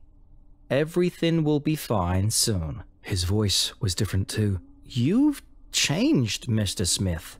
Jim, remember? Jimmy to my friends. And do you like it, Mr. Aking? It's almost complete." He spoke with an East Coast, almost New York twang, like he was from New Jersey, just where I'd been born. He put a hand on my shoulder and I felt heavy. His smile seemed to glow as he absorbed the last little bits of my individuality. "Don't you worry about Kyle. I'll take good care of him." Jimmy grinned my own grin down at me as my knees stopped holding my weight. "You're my favorite tenant, Mr. Aking. I've always wanted a good life, and yours will do. It will do just fine." I crawled my way across the carpet to put my back against our couch. I tried to shy away from Jimmy's hand as he knelt next to me. "Shh, shh, shh, shh, don't worry. Don't you cry. I'll take good care of your life for you, and you won't feel a thing. Isn't that nice?" I had to admit, that did sound rather nice right about now. "There we go. Jim Aking. Jimmy Aking. That sounds good. I think I'll go by Jimmy. Thank you so much." My own face stared down lovingly at me. And then I realized he was referring to me. "Don't you worry, Mr. Smith." Mr. Smith. A lumpy, unfinished mockery of a man, with all my hair fallen out and my skin pallid and puffed out, like dough waiting to be baked into shape. "You have other tenants to see, Mr. Smith. Don't forget to take care of them for me. And maybe if one of them is friendly, you'll find a favorite tenant too. Just like I did." He stripped out of his clothes, leaving the blank suit for me as he went to raid my bedroom. He came down in a brand t-shirt and shorts, and I was shuffling my way into his old, discarded shell. I heard my voice, his voice, on the phone. "Hey, hon. I'm feeling much better. I think I finally got a good night's sleep, and my skin's cleared up."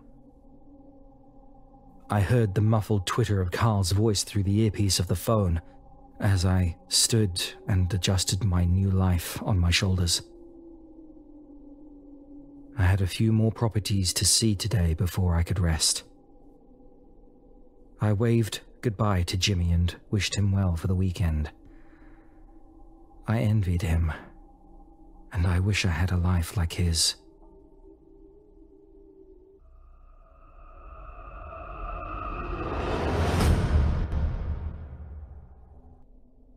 Unconsciously, I must have seen it from the start.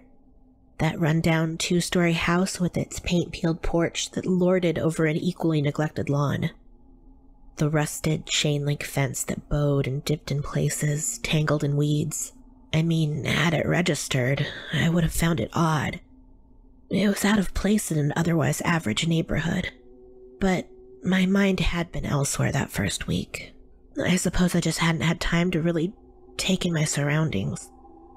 This had been an abrupt, unplanned move.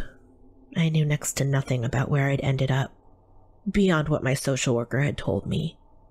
But the people were all nice enough, mostly working-class families. It wasn't a busy street, which I like, and though it's a poorer neighborhood, it's low crime. Definitely a step up from the last place I lived. Of course, the main appeal is that it's 2 states away, and Dean isn't supposed to leave Arizona. Regardless of the locale, this town put distance between me and my ex, and that was its true selling point.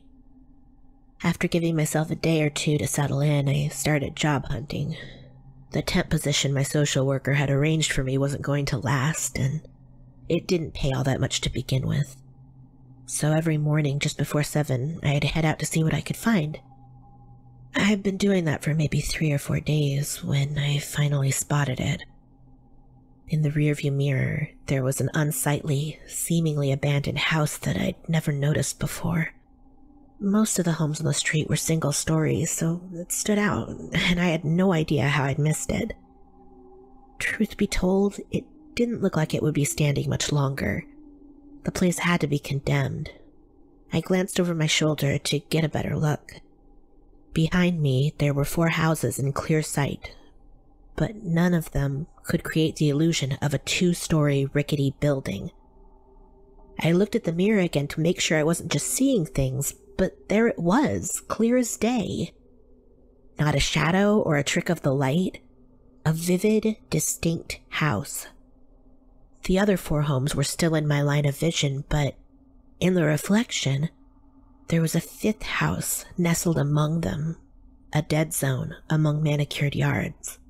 My stomach began to twist and knot as I looked back and forth from the mirror to the homes behind me. Back and forth until my heart was racing from the sheer wrongness. No matter how I looked at it, there was no 5th house there. I racked my brain for a logical answer, but nothing I came up with made any sense.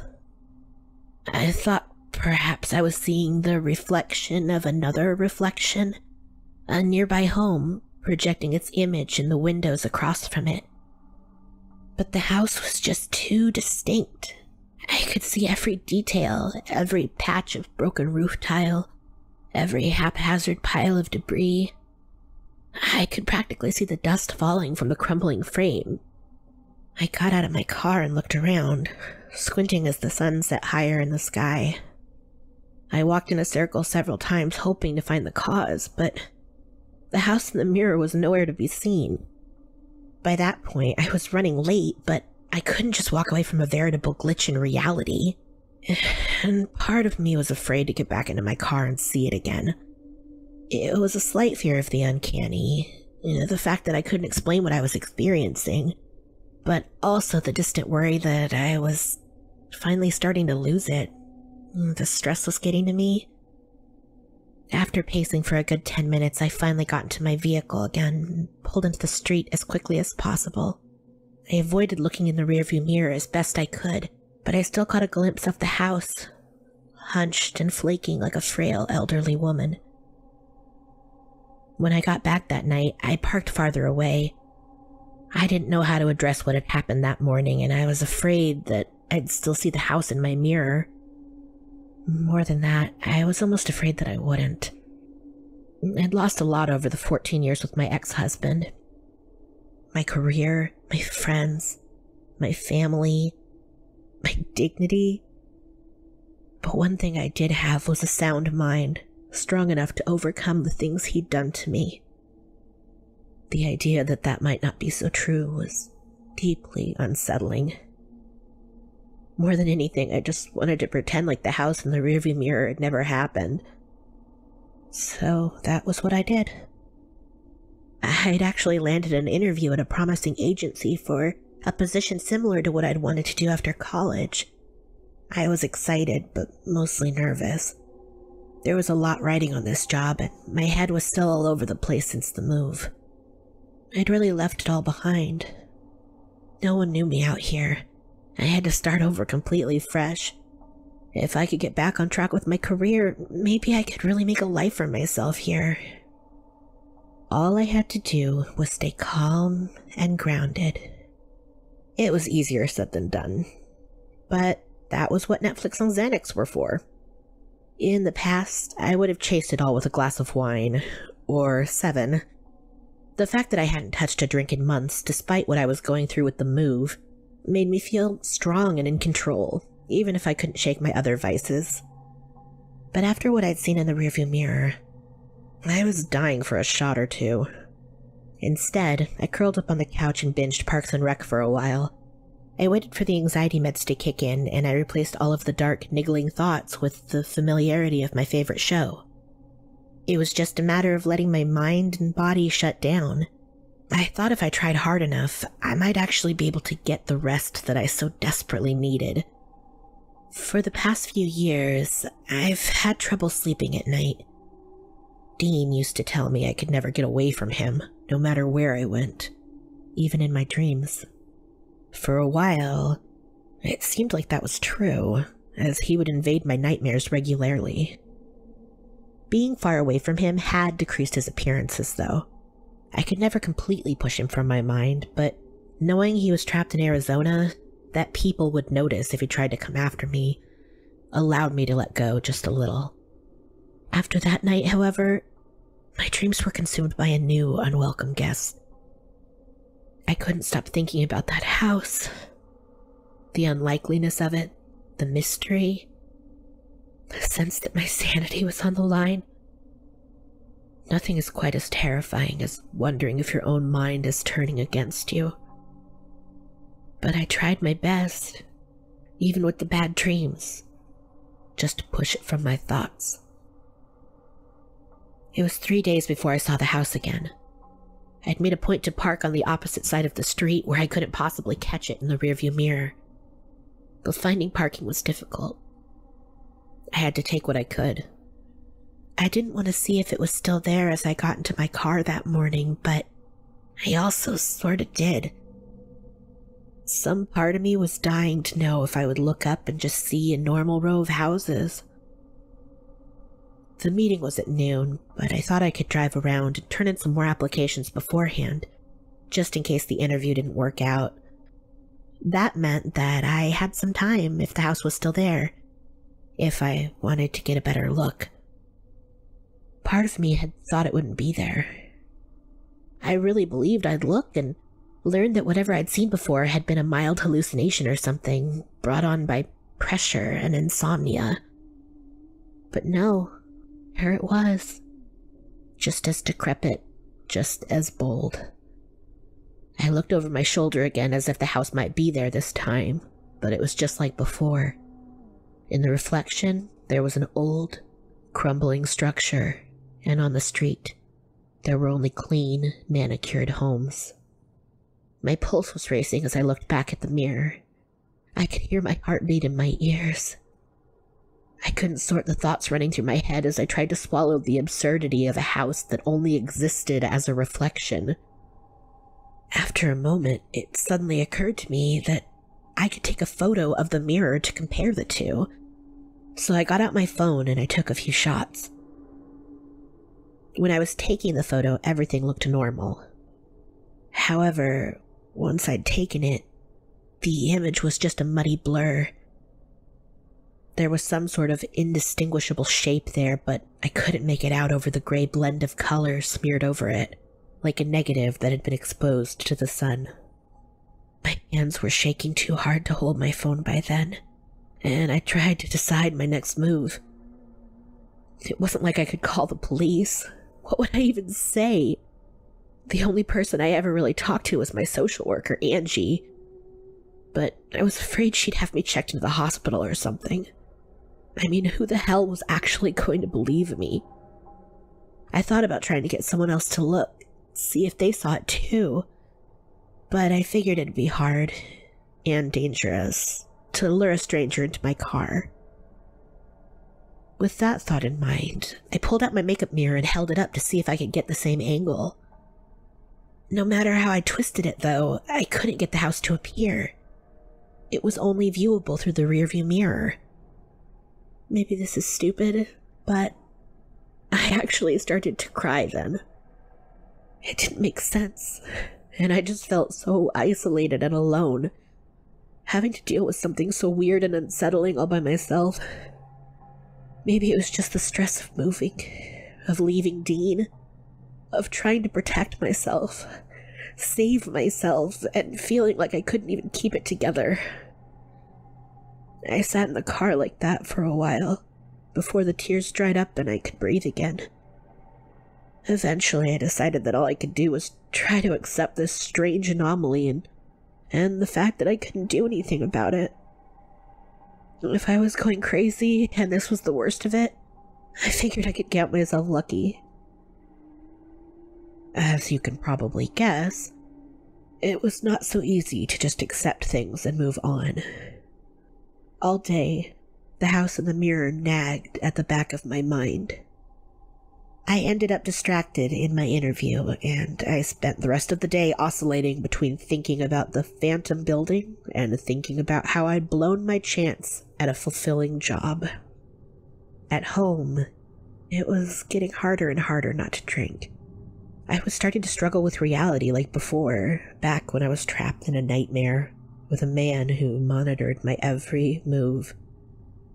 I kept telling myself that I was overreacting, that somehow this all made sense and I just wasn't seeing it. But lying to myself only did so much. The worst part was, after all that, I still had to get up in the morning and go back to my old routine. Every day I'd head out to hunt for jobs. Every day I'd see the old, creepy house, standing tall like it had any right to be there. I usually took a break from job hunting on Saturday, but it was getting increasingly difficult to sit at home with my thoughts. So that morning, I decided to keep job hunting, or maybe get a better sense of the area. A good amount of places weren't even open on the weekends, but I figured there were plenty of businesses I hadn't discovered yet. I settled into the car and absently glanced at the rearview mirror, no longer surprised to see the old house existing where it shouldn't. Only, something was different this time. I stared for a minute, trying to pinpoint what had changed, before it finally clicked. There was a figure standing in the yard by an old dead tree. The person was pale and dressed in drab colors that made them initially blend in with the trunk, so I didn't immediately see them. I couldn't tell if it was a man or a woman as they were faced away from me, but the longer I looked, the more bizarre I found the figure to be. Unmoving, rigid, like a mannequin. In fact, I thought perhaps that was what I was seeing until it shifted slightly, tilting the head just a bit to the right. A shudder ran down my back and I locked the doors by reflex. It had been creepy enough just seeing the old house, but imagining that someone could be living there made it all so much worse. I started to wonder just exactly what I was witnessing. Was there some sort of dimensional rift that I'd seen through? Was I watching a neighborhood from another realm? It all sounded crazy, but what about the situation wasn't crazy already? I stayed there for a long time, just watching. I waited for the figure to turn around, to walk away from the tree, anything, but a full hour passed with nothing. Then it occurred to me that I'd just sat in my car, staring at a house that wasn't there until it was almost 9 in the morning. It was then that I wondered if maybe I really did need some psychological help. There was no way to explain what I was experiencing other than some sort of mental break. And maybe it had been a long time coming. Truth be told, there were times when I thought some of Dean's behavior was all in my head. It was just too crazy and wild, too violent. But Dean isn't exactly a healthy person. Charismatic, sure, which was how he pulled me in to begin with.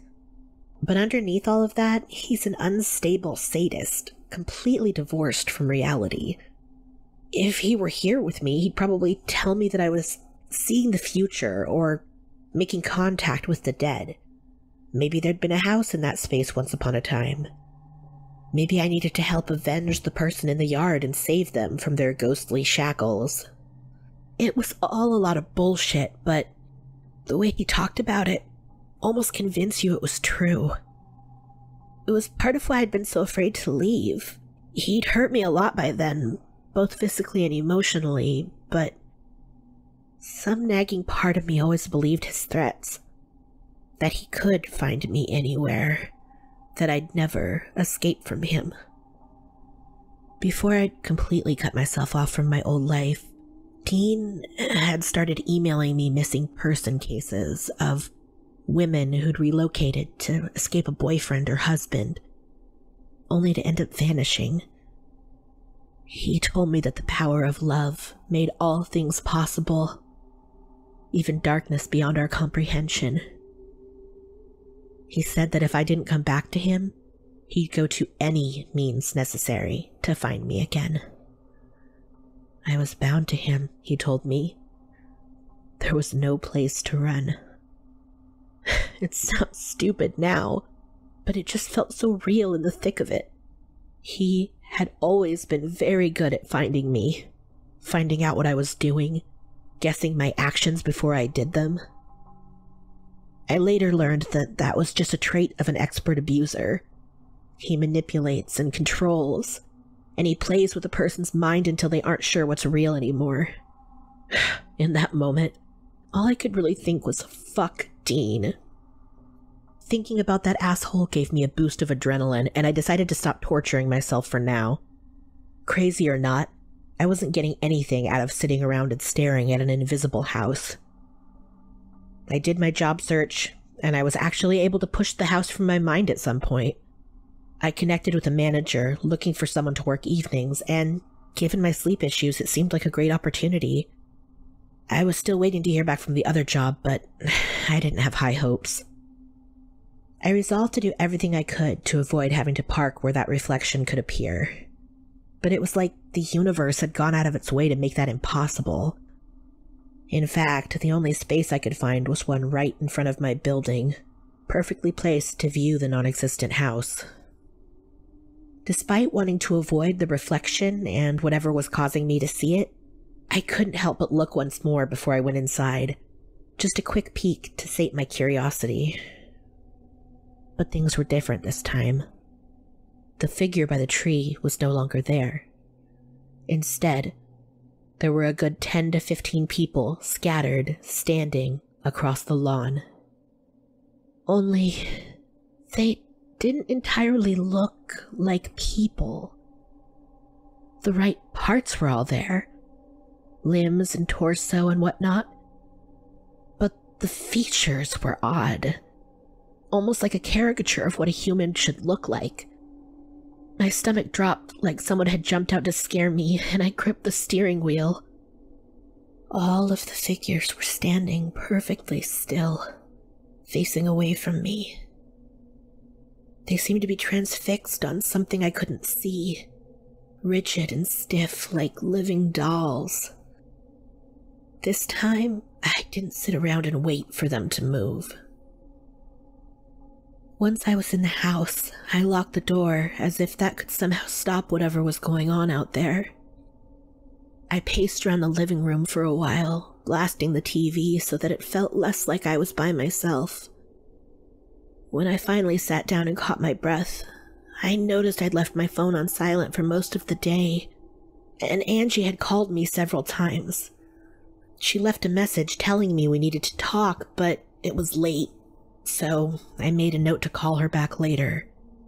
Part of me wanted to call her now, to talk to a familiar voice. As I sat there with my panic, it grew harder and harder not to. But somewhere along the lines, I guess I fell asleep. I don't remember doing it or how I managed to drift off with that much adrenaline pumping through me, but I woke up on the couch the next morning, still in my clothes from the day before. I didn't go out to look for jobs. I didn't even look out my window. Instead, I ran a bath and soaked in the tub, letting my mind wander to the house, because I didn't have energy to try to push it away anymore. I stayed in the bath until it was dark again, ignoring my phone and thinking back to the year after Dean and I had gotten married. It was right when things had taken a dark turn between us, and I used to lock myself in the bathroom because it was the only room in the house that actually had a lock. I would sit in the bath while he ranted and screamed out in the hallway. It was like I could carve out my own safe little space, even if it only lasted for a while. But eventually, I would have to get out. Eventually, I'd have to face my husband and all of the things that came with it. It felt strange now, drawing parallels to that time. But maybe it was just the sense of feeling out of control. Whatever was happening, I clearly had no influence over it. It just was. And that was the most frightening part of all. I missed another interview on Monday and instead decided to gather up some snacks and plant myself in the car. I got as comfortable as possible and looked at the rearview mirror. In the reflection, the figures were still there, facing away from me, but several others had joined them. Taller than the first, like they were on stilts, and they were waving oddly, rocking back and forth as if carried by the breeze. For the next few days, I spent almost all of my time watching the house and the people in front of it. Now and then, a new figure would join them, or some of them would move, but never toward me, never in a position that allowed me to see their faces. Until last night. Because last night, they unanimously decided to face the street, staring in my direction, and for the first time, I could see their ashen, drooping cheeks, their hollow eye sockets, their blackened, toothless mouths. I could see the yellowed gums and black smeared faces of the tall, wobbling men. And I could see something else. Something that stole the breath from my lungs. The phone rang then and it nearly sent me out of my skin. My heart beat angrily in my chest and I fumbled to answer. Angie's voice trickled from the other end. "I've been trying to get a hold of you," she said. "I have some news." My gaze wandered back to the rearview mirror as Angie faded in and out of my consciousness. "It's about Dean," she continued. But she didn't have to say it. I could already see. The slick, lifeless skin. The bloating purple of his face. The jagged wound in his throat, the blood that saturated his hair and clothing. Even the razor he'd used to kill himself, still clenched in his hand. He was standing there, among them, like he'd been there all along. And as a unit, they all began to hold something up above their heads. Sheets of paper. Even from a distance, I could see the faces of the women, the word "missing" written distinctly at the top. You don't have to be afraid anymore, honey, Angie said. But her words were distant. I couldn't pull my eyes away from the mirror. All of the people in the yard were